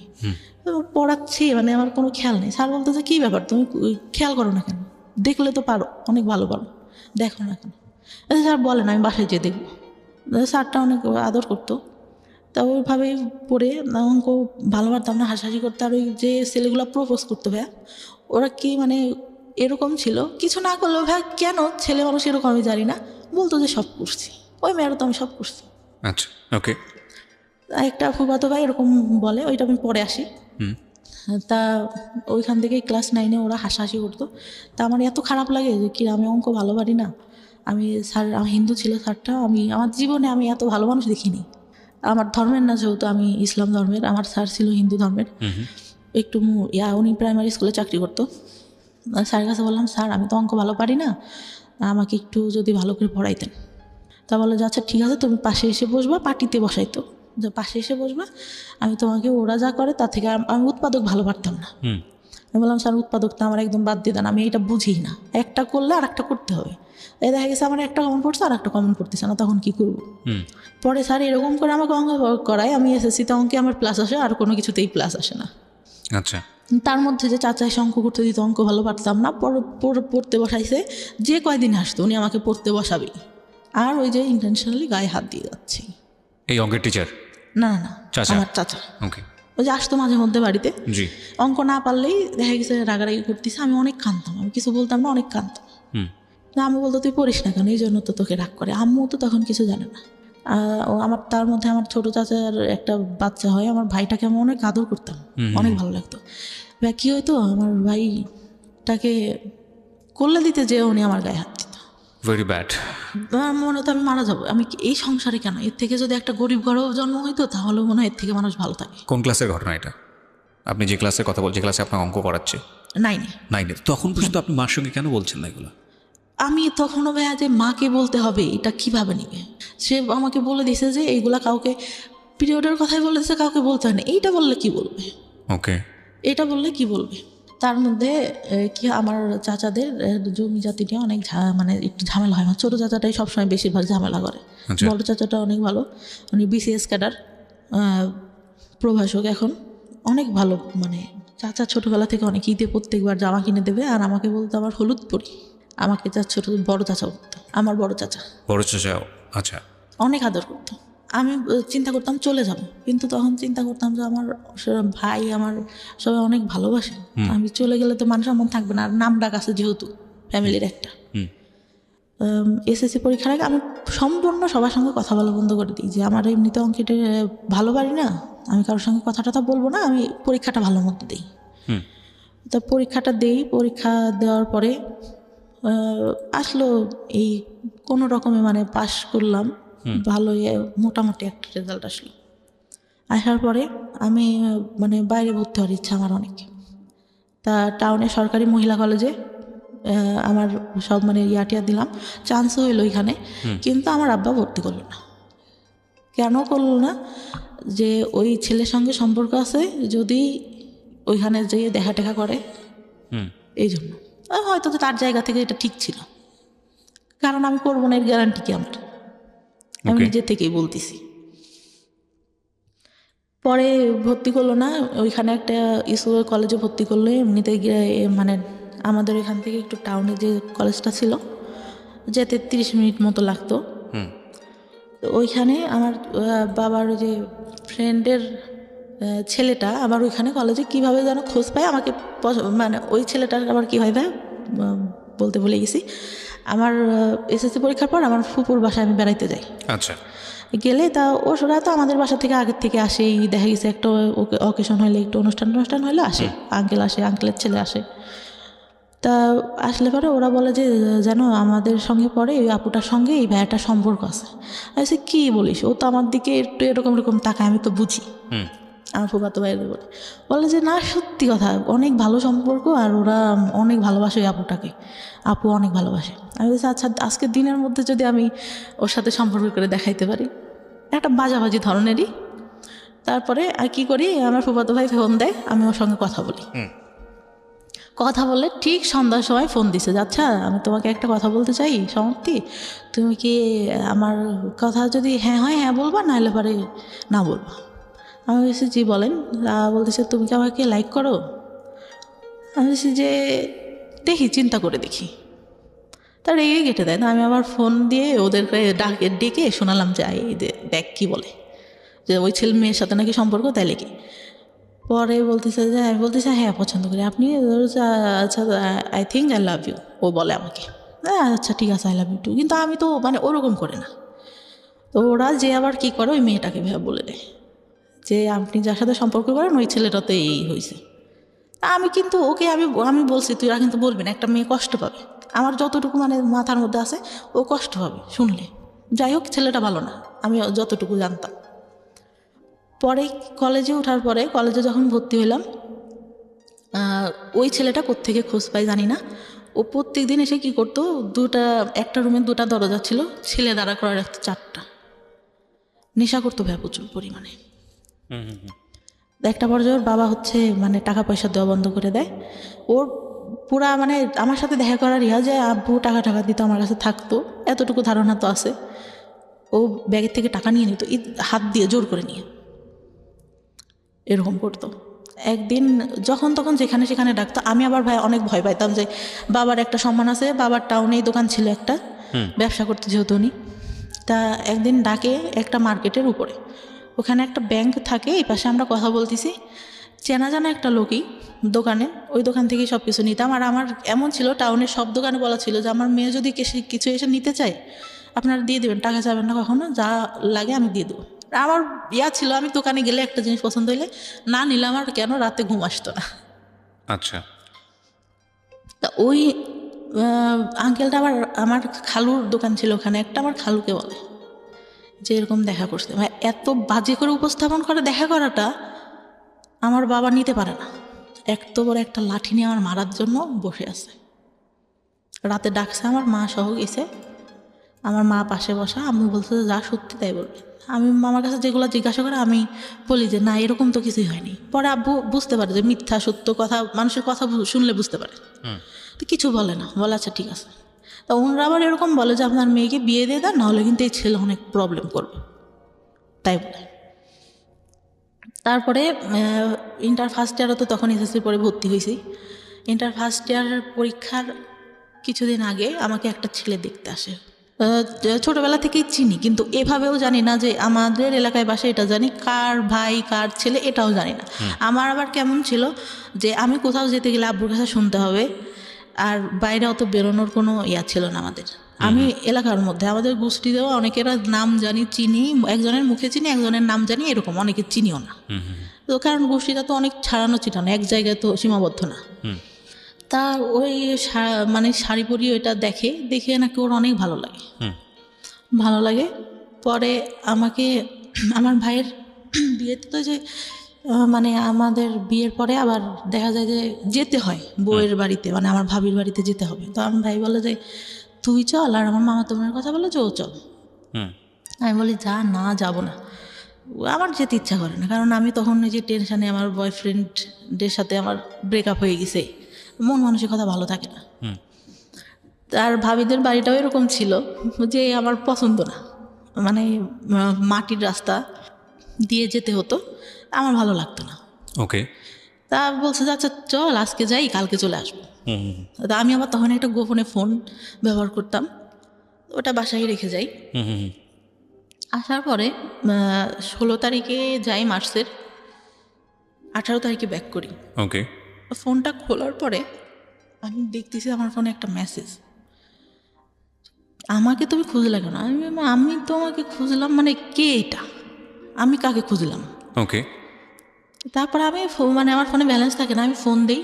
তা বললাম যে ভাই কে? বললো, ওর নাম ধরে বললো যে আমি অবাক। আমি বললাম যে আপনাকে আমি খুঁজলাম কে, মানে কি আমি আপনাকে কেন খুঁজবো?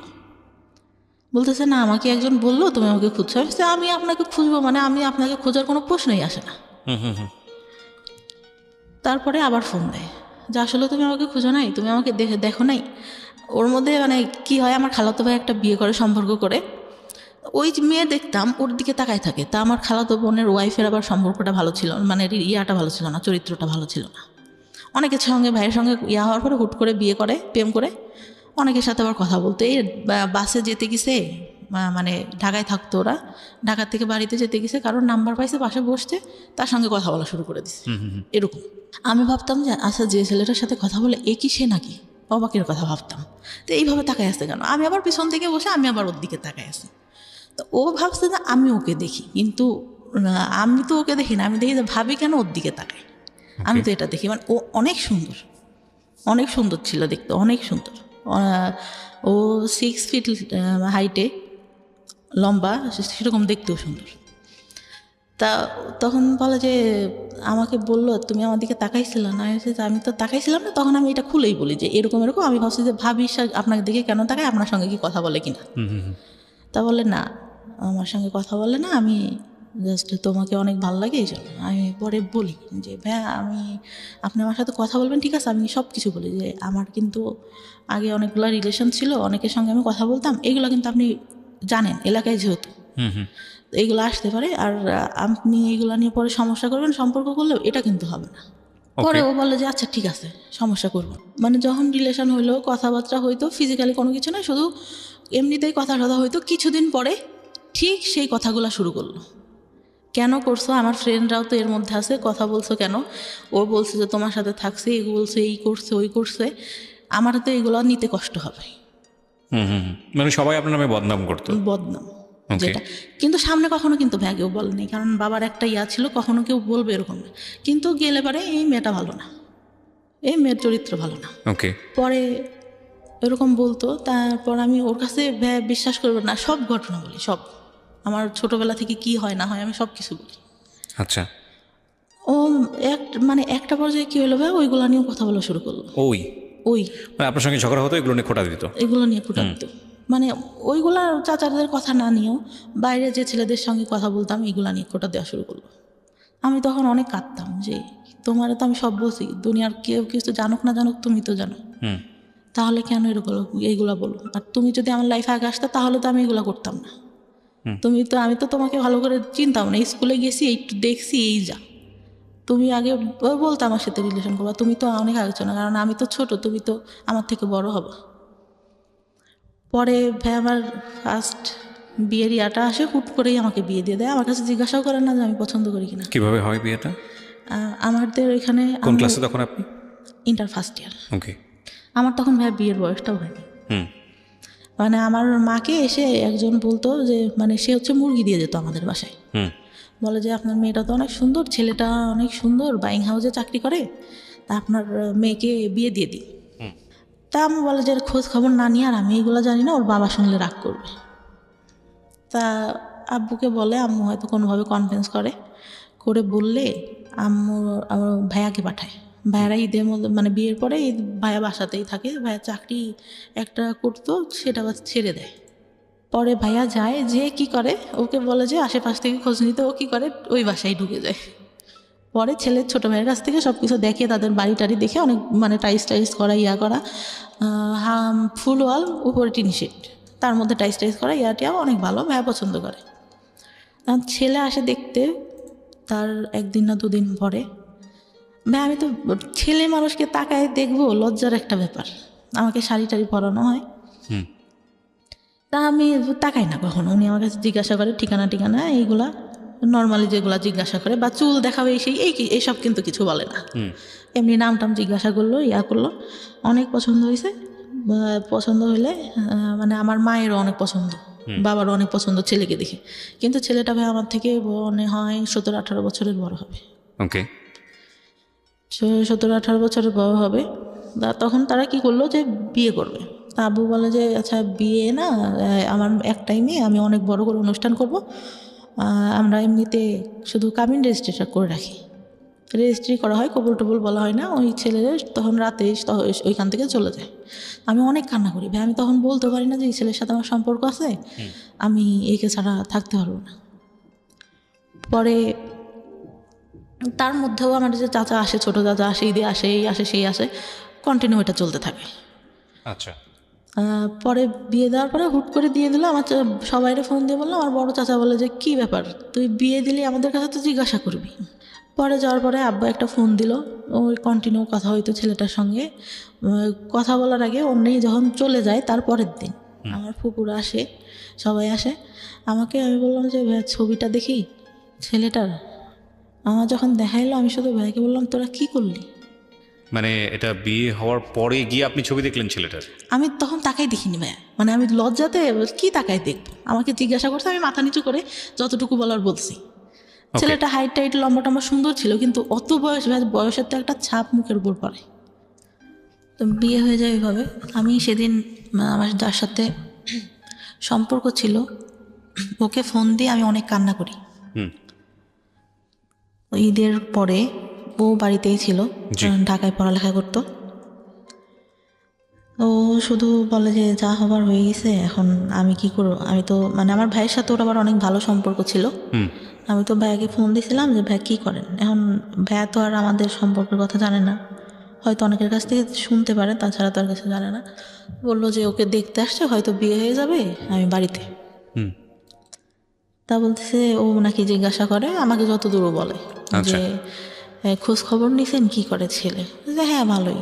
বলতেছে এরকম হুট করে কি বিয়ে দেওয়া ঠিক? ওনাকে এই কথাটা বলে আমাকে বলে যত দূর। এখন ও বলছে কি না দেওয়া আমি সঠিক জানি না। অনেক কান্নাকাটি করলে রাতে যে কাবিন রেজিস্ট্রি হওয়ার পরে ওনারা তো চলে গেল। পরে আমার সাথে কথা হইতো, কিন্তু আমি নিতে পারতাম না। পরে মানে যখন কথা টথা হইতো, উনি একটা পর্যায়ে বলে যে আচ্ছা আমাদের তো শুধু কাবিন রেজিস্ট্রি হয়েছে, তুমি ফোনে কবল বলো, আমিও বলি, মানে আমাদের তো তাহলে বিয়ে হয়ে গেল। কে বলছে এটা? মানে আমার যার সঙ্গে কাবিন রেজিস্ট্রি হয়। আচ্ছা আচ্ছা, ওকে।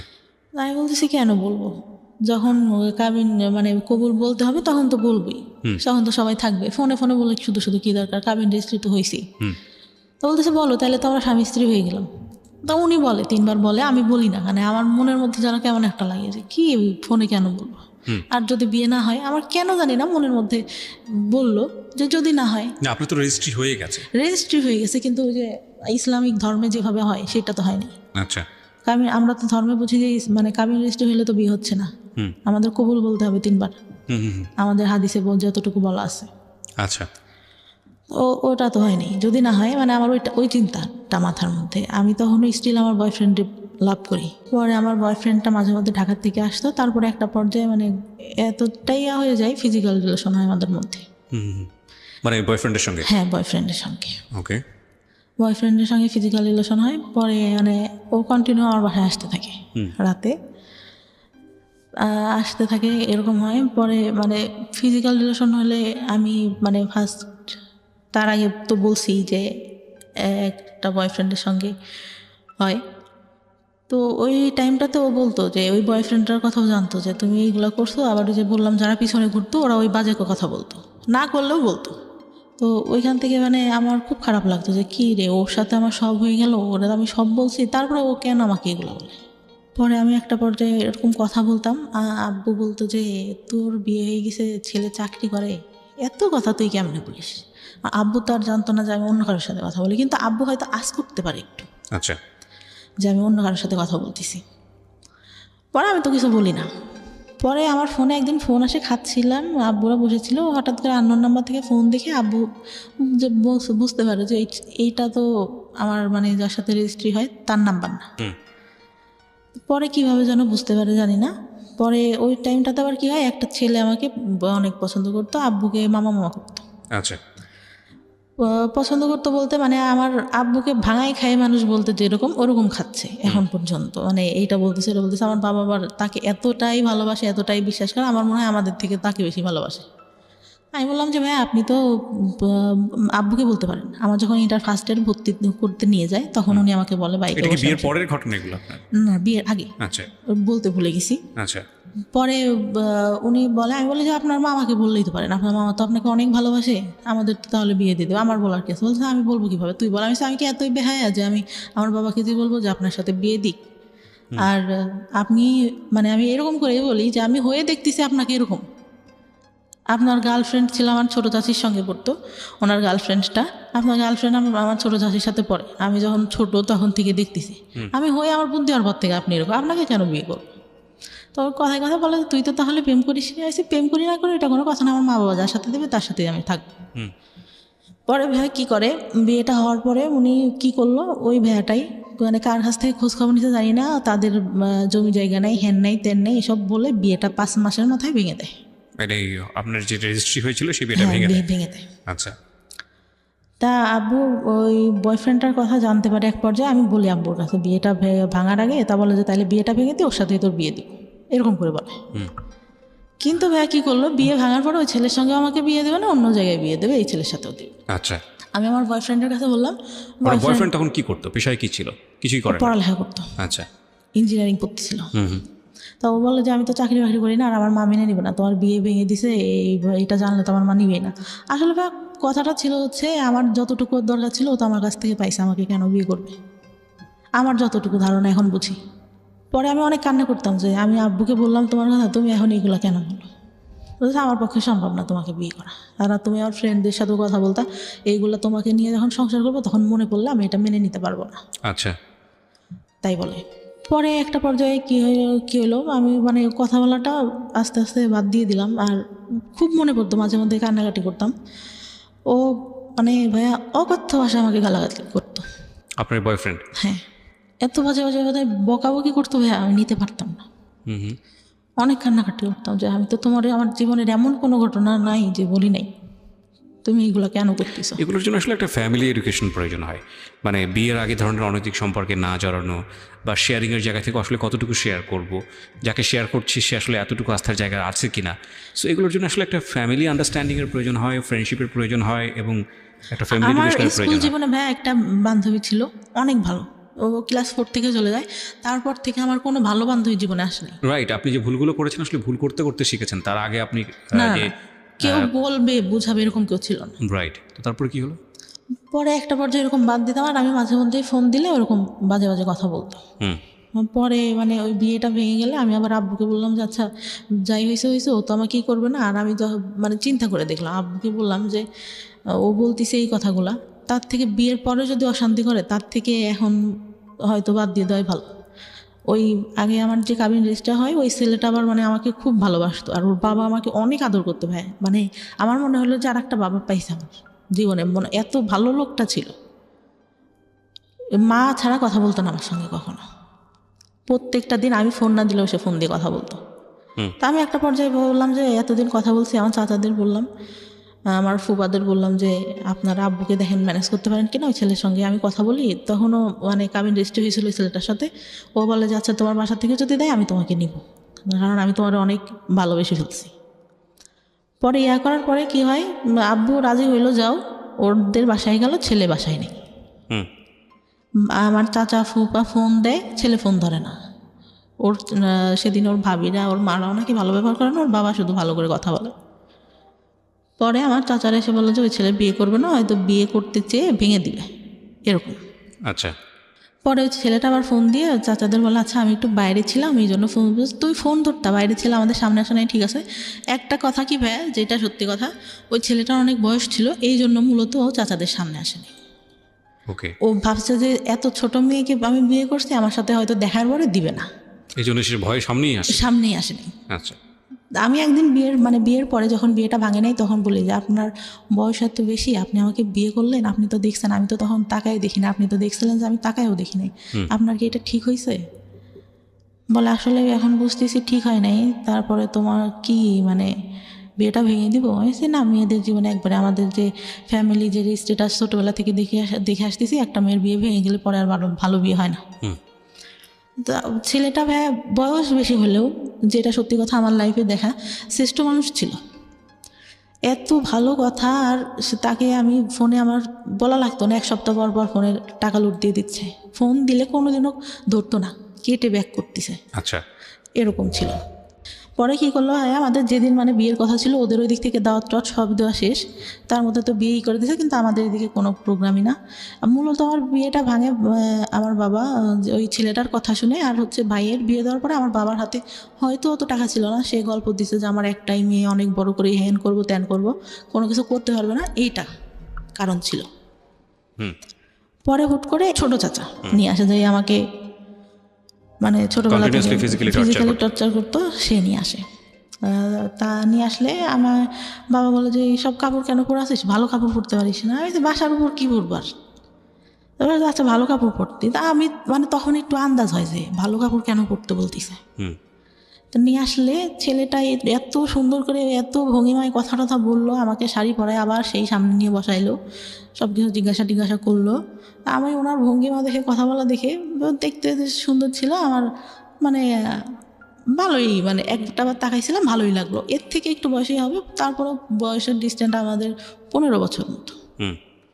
তা আমাকে পরে হচ্ছে ওদের বাসার থেকে দেখতে আসবে, এর মধ্যে ওই ছেলে ভাই আমাদের মানে সব কিছু, আমার বাবা সব কিছু খোঁজ দিছে এক রাতের মধ্যে, একদিনের মধ্যে।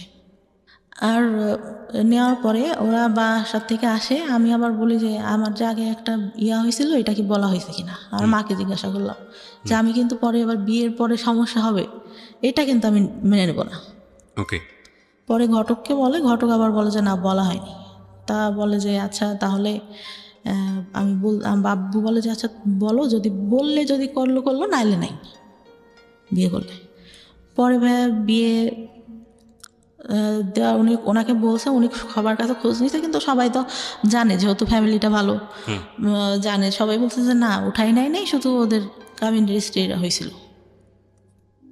ছেলে বিয়ের আগে আসলো, ওদের বাসার থেকে সবাই আসলো, এসে ওর বাবা অনেকই মানে আমার, তারপর ঈদের পরে ছিল, কোরবানি ঈদের পরে মেবি, ওই দুনিয়ার লোক এসে মনে হচ্ছে আমি একটা কার্টুন বসে আছি, আমাকে দেখতেছে। ছেলের নানা ছিল, আমার চুল ধরে ঘোমটা নামায়, এইটা ওইটা, আমার খুব বিরক্ত লাগছে। কী রে চুল ধরবে, এইটা কি চুল ধরার যুগ নাকি? 2015 সাল ভাই, চিন্তা করেন আমার চুল ধরে হাঁটা দেখতেছে, কেমন মেজাজটা গরম হতে পারে তখন। ওকে।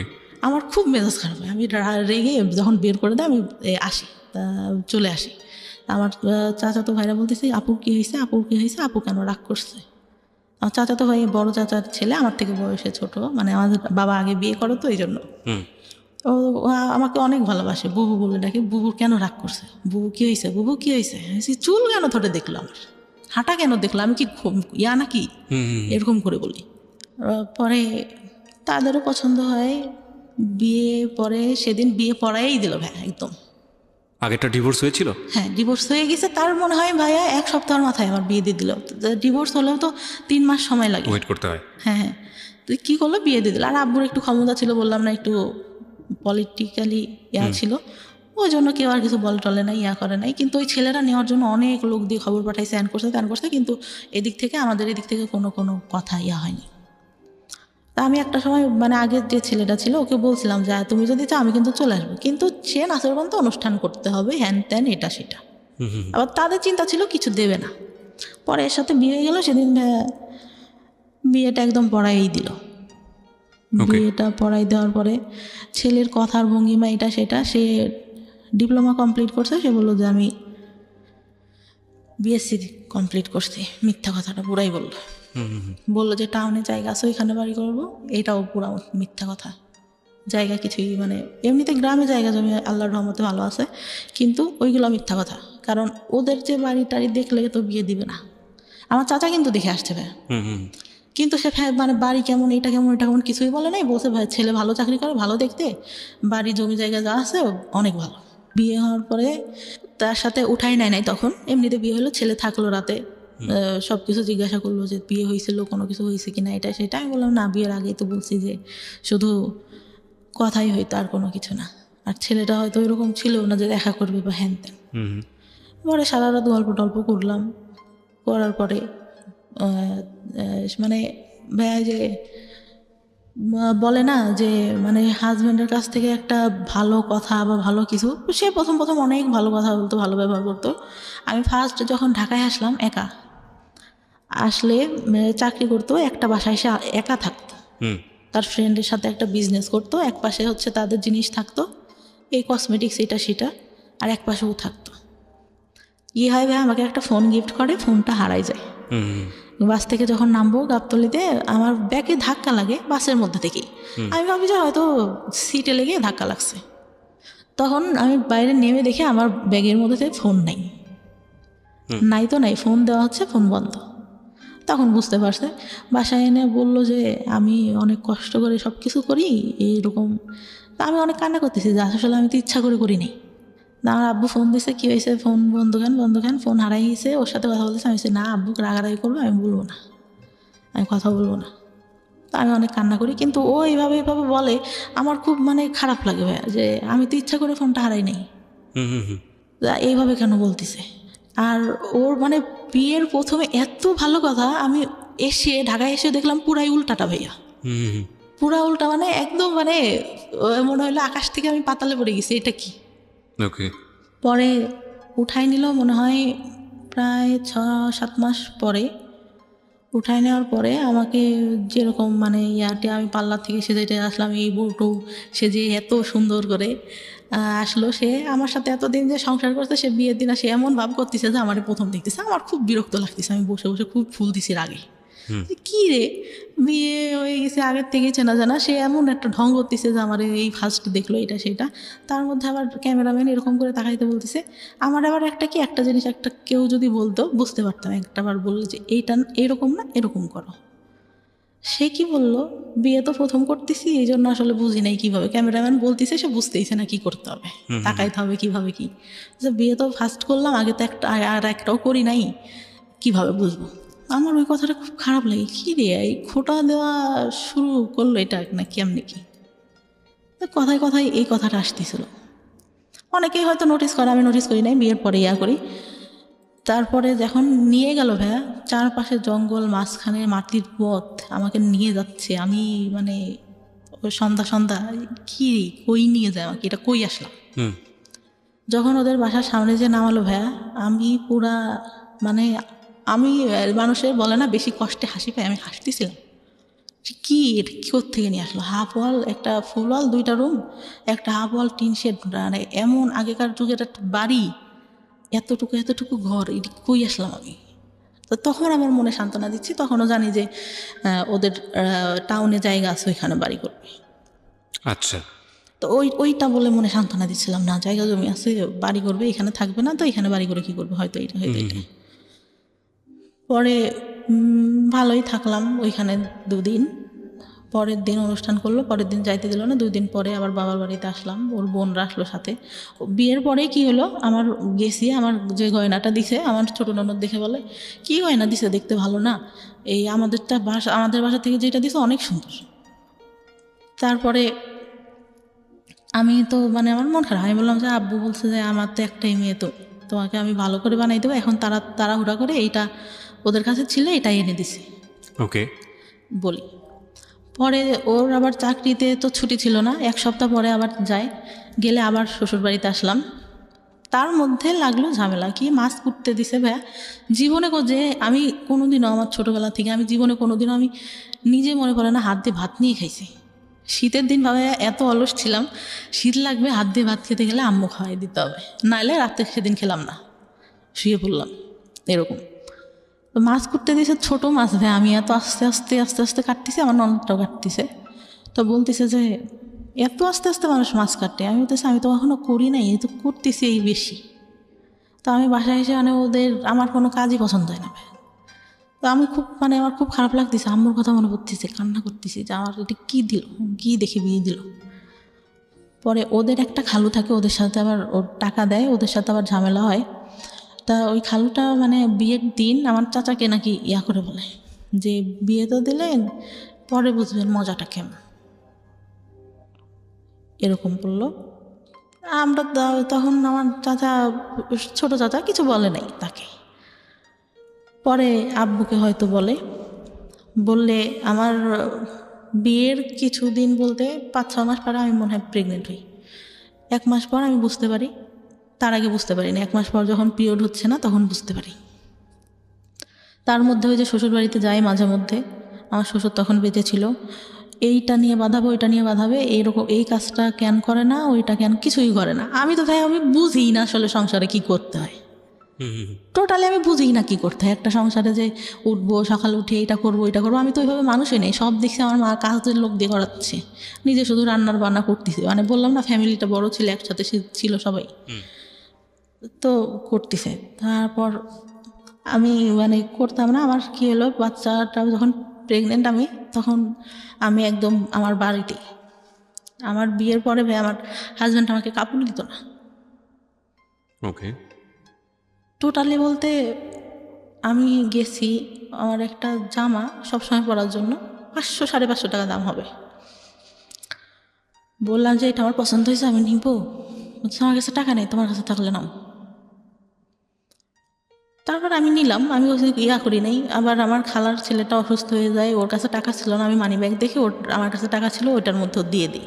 মানে এতটাই ভালোবাসতাম ভাই ফার্স্ট টাইমে, এতটাই বিশ্বাস করছি তার কথা শুনে। পরে আমার খুব খারাপ লাগে, ঈদ যায় 2টা ভাই, ঈদে একটা কাপড়ও দেয় না আমাকে। আমার বাবার বাড়ি থেকে সব ঢাকায় আসছি, এই বছর বাণিজ্য মেলায় যাবো ভাইয়া। আমি বললাম যে গেলে কি কিনে দেবা, বলে যাওয়ার আগেই কি কিনে দিব, বাণিজ্য মেলায় সবাই ঘুরতে যায় কিছু কিনতে যায় না, ওইখানে অনেক দাম। তাহলে কি দরকার আছে যাওয়ার। ওকে।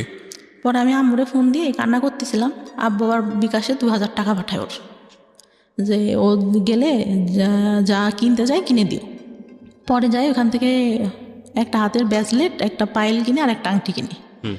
ও মানে আমাকে নিয়ে যাওয়ার পরে ভাইয়া শুধু গ্রাউন্ডে ঘোরাচ্ছে, এই যে সব আগে ঘুরে দেখো। দোকান যখন বন্ধ হয়ে যাচ্ছে তাড়াহুড়া করে ওই 3টা জিনিস নেই, নিয়ে আসার পরে যে প্রেগনেন্ট, তখনও জানি না প্রেগনেন্ট। আসি আবার যাই ওই শ্বশুরবাড়িতে, বেশি হলেও 3 থেকে 4 দিন থাকি, তার মধ্যে ভাইয়া যত সব কাহিনী। আবার এখন পর্যন্ত দুপুরে ঘুমান আমার শাশুড়ি দেখতে পারে না, এই ঘুমায় দেখে তুই অবস্থা। একটু কাজ করে রসুন পেঁয়াজ ছিলে রাখলে পরে রান্নাবান্না করতে তাড়াতাড়ি হয়। ওই তো বললাম না ওইরকম করে দেয়। তারপর আমার চাচা, যেটা বলতে ভুলে গেছি, বিয়ের পরে এই ছেলেটার সাথে যখন বিয়ে হয় ওর চলে গেল, আমার দাদি ছোটবেলা থেকে আমাকে দেখতে পারতো না। এই খাওয়াটা হলে ফুপড়া আসছে, বলবে যে খেতে বসছি, দেখা গেছে সামনে থেকে বাটিটা টান দিয়ে নিয়ে নিত। আপনার ফুপু? আমার দাদি। হ্যাঁ, বলতো যে ওরা তো চলে যাবে, তুমি তো বাসায় খাওয়াই, পরে খাবা। মেয়ে বলে হয়তো দেখতে পারতো না। আমার খুব খারাপ লাগতো, আমার ভাইকে অনেক ভালোবাসতো আমার দাদি। হ্যাঁ, এই যে ডিসক্রিমিনেশন, এটা আমাদের সমাজে আছে। পরে এই বিয়েটা হওয়ার পরে কি হলো, ফুপুরা আসছে সবাই, আমার হাজব্যান্ড চলে গেছে তখন ঢাকায়। আমি ঘুম থেকে উঠছি, আমার অনেক গলা ব্যথা, আমার টনসিলের প্রবলেম এখনও, মাঝে মধ্যে ফুলে টুলে যায় একদম, কথা বলতে সমস্যা হয়, কথা বলতে পারি না। তা খেতে গেছি, আমার ভাবি আমার ভাইকে অনেক ভালোবাসে আমার দাদি। আমি খেতে গেছি, মাংসর বাটিটা সামনে আছে, আমি ডাল নিয়ে মাংসটা নিতে গেছি, উনি কোত্থেকে এসে বাটিটা টান দিয়ে সামনে থেকে নিয়ে নিয়েছে, মানে ধরিও নাই আমি। বলতেছে তুমি কি মাংস নিবা, তোমার ফুপুরা খাইছে, যাওয়ার সময় আবার খাবে। আমার খুব কষ্ট লাগে তখন, কষ্ট লাগে। আর আমি তখন বলি যে না থাক, খাবো না। পরে ভাত মানে গলা ব্যথা, তারপরে কষ্টে গলার মধ্যে আর যাচ্ছে না। যে বিয়ে হয়ে 2 দিন সময় মানে সময় পাইলো না, এর আগে থেকে এরকম করতো, এখনও এই ব্যবহারই। বিয়ের পরেও এটা করেছে? আমার দাদি, হ্যাঁ বিয়ের পরে আচ্ছা, না ঠিক আছে।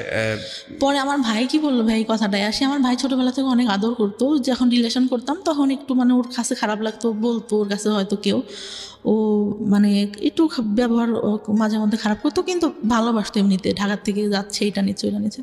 ও বললো যে সংসার করে খাবি তোরা, তোদের মতো মেয়েরা সংসার করে খায়। ঠিক আছে, ছোট ছোট বিষয়গুলো খুবই কষ্টদায়ক। আমার মনে হয় মেয়েদের প্রতি আরও বেশি সহনশীল হওয়া উচিত, সেটা পরিবার থেকে হওয়া উচিত। বাবার জায়গাটা ভয়ানক রকমভাবে মিসিং, এবং কিছু বিষয় আমরা আজকে এই অনুষ্ঠানে সচেতনভাবেই তুলে আনতে পারিনি, কারণ আমাদেরও একটা সীমাবদ্ধতা আছে, 1। আর 2 নম্বর যেটা, সেটা হচ্ছে যে মা যে ধরনের ভূমিকায় থাকা উচিত ছিল সেটা তো অবশ্যই ছিল না।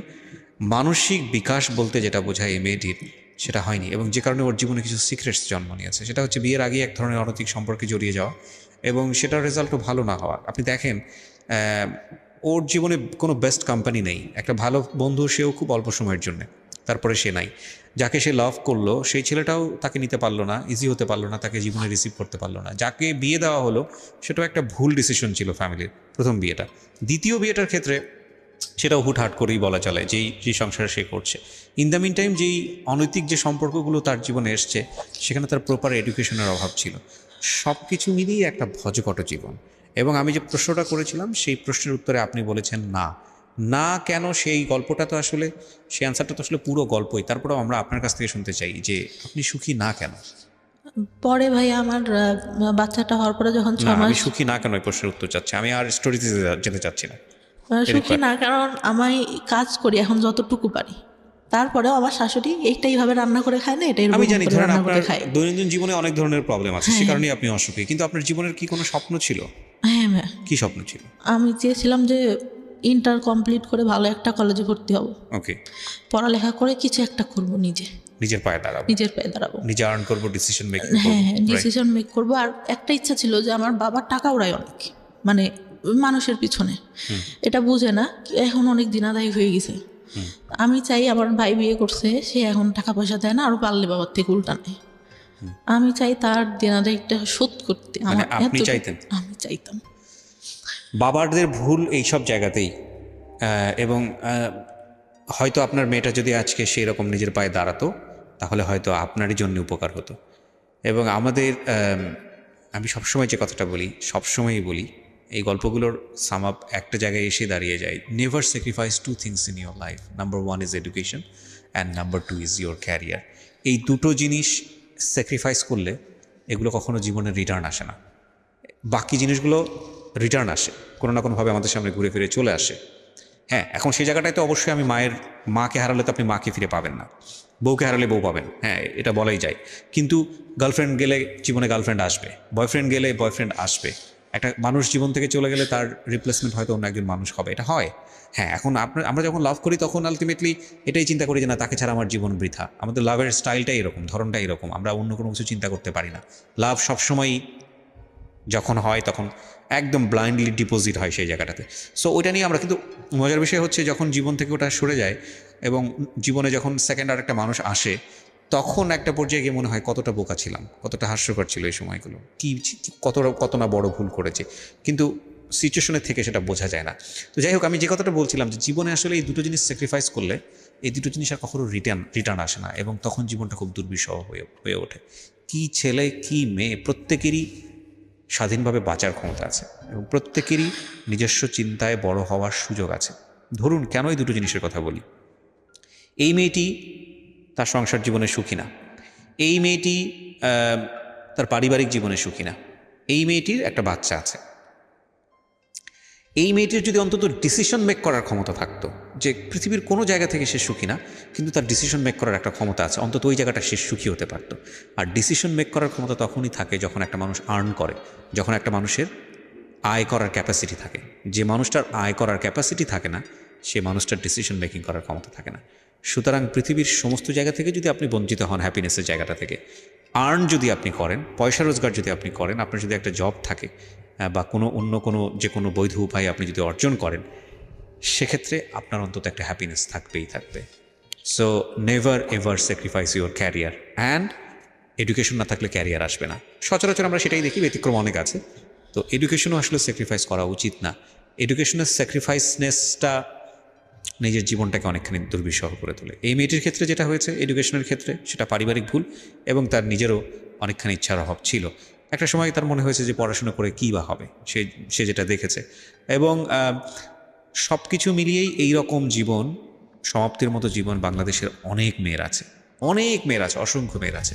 কিন্তু একটা কথা হচ্ছে যে আমরা আসলে সুন্দর দিনের স্বপ্ন দেখি, আমরা আগামীকাল নিয়ে পজিটিভ ভাবতে চাই, আমরা বেঁচে থাকি ভালো কিছুর জন্য। আমরা প্রতি মুহূর্তে স্বপ্ন দেখি আমাদের জীবনটা অনেক সুন্দর হবে, যে কারণেই আমরা বেঁচে থাকি। আমরা বিশ্বাস করি সৃষ্টিকর্তাতে এবং একই সাথে আমরা বিশ্বাস করি আমাদের ভাগ্যে ভালো কিছু অপেক্ষা করছে, যে কারণেই সমাপ্তিরা এত স্যাক্রিফাইস করেও তাদের সন্তানদের মানুষ করেন এবং ভবিষ্যতের আশায় বসে থাকেন।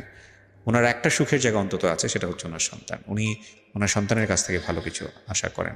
আপনার যদি একটা মেয়ে হয়, আমি একটু প্রশ্নটা করে আজকের অনুষ্ঠানটা শেষ করে দিই। আপনার যদি একটা মেয়ে হয়, আপনি আপনার মেয়েটাকে আপনি কিভাবে বড় করবেন? আমার ভাইয়া মেয়ে। ও আপনার মেয়ে? আচ্ছা, ওর বয়স কত? 3 বছর? 3 বছর। ও, তো আপনার এই প্রবলেমগুলা যেগুলো আপনি ফেস করছেন, এখন আপনি তো বোঝেন যে আসলে কোথা থেকে কি হতে পারে। সো এই বিষয়গুলোকে আপনি ওর দিকে খেয়াল রাখেন? সব সময় ভাই, সব সময়। এই যে যেরকম আমার ও বাবা বা এখনই বুঝাই যে এটা তুমি এইটা করতেছ আম্মু, এটা যদি কেউ করে তুমি আমাকে কিন্তু বলবা, শারীরিক যেটা ওটা এটা কিন্তু সেনসিটিভ। আর ও মানে এত বিশ্বাস করবেন না, এত বুদ্ধি ওর মাথায়। আমি যদি একটু কান্না করি ভাইয়া, মা তোমার কি হয়েছে, বিউটিফুল। আমি চাই আপনার মেয়েকে আপনি ভালো শিক্ষায় শিক্ষিত করেন এবং তাকে আমি মেন্টালি সাপোর্ট দিব ভাই, সব দিক থেকে। ওর বাবা না দিতে পারলে আমি যেটা, আমার হাজব্যান্ড এখন পর্যন্ত ভাই আমার এটা বলা খুব দরকার, হাত খরচ দেয় না। আমার বাচ্চা পেটে আসে, তারপরে ফার্স্ট আমার গায়ে হাত তোলে। আমি জানি ভেতরে যদি ঢুকি তাহলে আরও অনেক কিছু বের হবে যেগুলো হয়তো সহ্য করার মতো না, কিন্তু তারপরেও সেই মানুষটাই আপনার মানুষ এবং তার সাথে আপনি সংসার করছেন। হয়তো ভবিষ্যতে সবকিছু ঠিক হয়ে যাবে। সবকিছু ঠিক হওয়া সম্ভব বলে আমার মনে হয় না, কারণ সে এখনো ফেসবুকে এত মেয়ের সাথে কথা বলে। আইডিয়া আছে আপনার কোনো ফেসবুক আছে? হ্যাঁ, আমার ফেসবুক আছে। সো আপনি ওটাতে তাকে মনিটর করেন? না। আচ্ছা, করি না, কিন্তু সে এসে করতেছে, কথা বলতেছে, রেখে দিছে। আমি দেখতে গেছি অনেক মেয়ের সাথে। আচ্ছা, আমি আপনাকে একটা প্রশ্ন করি, প্রসঙ্গটা অন্যদিকে চলে যাচ্ছে। যে মানুষটা আপনাকে ভালোবাসে না, যে মানুষটা আপনাকে সময় দেয় না, বা আপনি তাকে যেভাবে চাচ্ছেন সেভাবে তাকে পান না, সেই মানুষটা 8-10 জন মানুষের সাথে কি করলো না করলো সেটা দিয়ে আপনার কি লাভ? আগে প্রথম অনেক খারাপ লাগতো ভাইয়া, প্রথম অনেক খারাপ লাগতো। এখন মানে দেখেও বলতে গেলে অনেক মারতো। আচ্ছা, অনেক মারতো। আমার শ্বশুর বললাম মারা যায়, আমার মেয়েটা যখন 6 মাস বয়স, তখন আমার মা আমার সঙ্গে যায়। আমার শাশুড়িরা সব আমার মায়ের দিয়ে এটা করেন, তো আপা ওইটা করেন, তো আমার ননদরা। লাইফে না সবকিছু চুক্তি দিয়ে হয় না। আপনি যে ঘটনাগুলোর মধ্যে যাচ্ছেন, এই ছোট ছোট ঘটনার মধ্যে আমি আর যাচ্ছি না। আমি এখনো পজিটিভ ভাবতে চাই, যেহেতু আমি আপনি আমার হাজবেন্ডের গায়ে হাত তুলে একটা পর্যায়ে এইটা। ঠিক আছে, আমি জানি আপনার জীবনে হয়তো আরো বেশি কিছু সিক্রেটস আছে। আপনি এটা যেটা হয়েছে আপনার গায়ে কন্টিনিউ হাত তুলতে, হয়তো একটা সময় আপনি গিয়ে। আমি ওর জন্য তুলি না, আমার মায়ের জন্য। আমার বাসায় আমার মা আসে, আমার মেয়েটা তখন ছোট, ও অফিস থেকে এসে কন্টিনিউয়াসলি এটা দেন তো ওইটা দেন তো বলে। আমি বলি যে তুমি এরকম বলো দেখেই তো তোমার বাসায় আমার মা গেছিল, তোমার মারাও বলে। সে একটা পর্যায়ে উঠে আসলে বললো যে তুই দিলি না কেন আমি আসার পর? এটা দেন তো ওটা দেন তো বলতে আম্মুকে বলতো, মানে যৌতুকের ব্যাপারে? না, তাহলে ওই পানি দেন তো আম্মু, ওইটা খাওয়া, ওইটা টানেন তো আম্মু, এরকম বলতো। আমার খারাপ লাগতো, কিরা আমি আসি আমার মাকে কেন বলে? ও বলতে পারে যে আপনি একটু বাবুকে ধরেন, ওইটা আমাকে সেটা দিক। যাই হোক, আমি সংসারের বিষয়গুলো দিতে চাচ্ছি না। আমি যেটা বুঝি যে আপনি কমপ্লিটলি নট হ্যাপি, কিন্তু এই মানুষটাই ধরেন একটা সময় গেলে সৃষ্টিকর্তা চাইলে হয়তো আপনার সবচেয়ে কাছের মানুষ হয়ে যাবেন, মনের মানুষ হয়ে যাবেন। হয়তো হতে পারে। থিঙ্ক পজিটিভ, পজিটিভ চিন্তা করাটাই বেটার। যেহেতু আপনার পজিটিভ চিন্তাটাই করি ভাই, কারণ আগে যত সমস্যা হতো এখন আগের থেকে অনেক কমছে। সে একটু মানে বলতে গেলে লোভী টাইপের। ঠিক আছে, থাক। আপনি ধরেন যেহেতু আপনার সঙ্গে সংসার করছেন, তাকে নিয়ে নেগেটিভ না বলাটাই বেটার। আপনি যেটা বুঝি যে আপনি হোপ ফর দ্য বেস্ট, আর দিন শেষে কিন্তু সে আপনার সন্তানের পিতা। তাই না? এবং একটা সন্তানের ক্ষেত্রে বাবা মায়ের সম্পর্কটা যেমনই হোক না কেন, এই দুজন মানুষের প্রয়োজন অনেক বেশি, অনেক বেশি। সো এই জায়গাটায় বাবা এবং মাকে অনেক বেশি স্যাক্রিফাইস করতে হয়, এবং এই ধরনের স্টোরি আমরা আমাদের আমি রেডিওতে আমি বহুত এনেছি। ভাইয়া যতটা সম্ভব স্যাক্রিফাইস করে যাচ্ছি এখন। আগে তো বুঝতাম না ভাইয়া, ফার্স্ট টাইমে ছোট ছিলাম, অনেক কষ্ট, মানে কষ্ট হতো, অফকোর্স ইয়া আপনার হতো। লাইফের জায়গাটাতে অনেক বেশি স্যাক্রিফাইসের ব্যাপার আছে।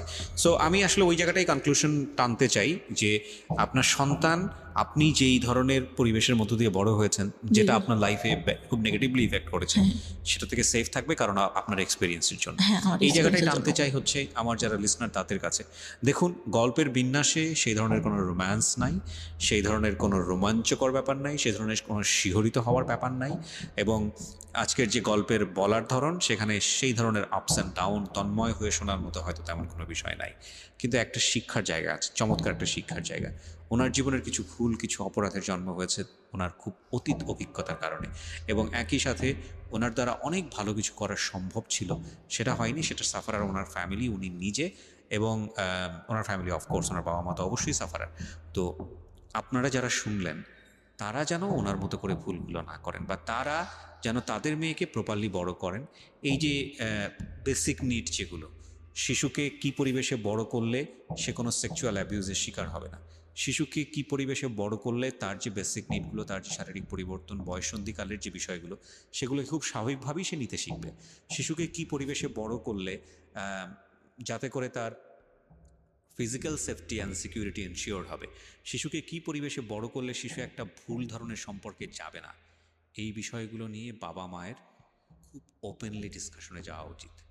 এগুলো লজ্জার কোনো বিষয় না, বরং লজ্জাটা হচ্ছে তখনই যখন কোনো একটা শিশু এগুলো না জেনে ভুলটা করে বসে। লজ্জাটা তার না, লজ্জাটা হচ্ছে তার বাবা মায়ের। So thank you very much. আপনি যেন সেই রকম বাবা মা না হন, সেই প্রত্যাশা রেখেই আজকের সিক্রেটস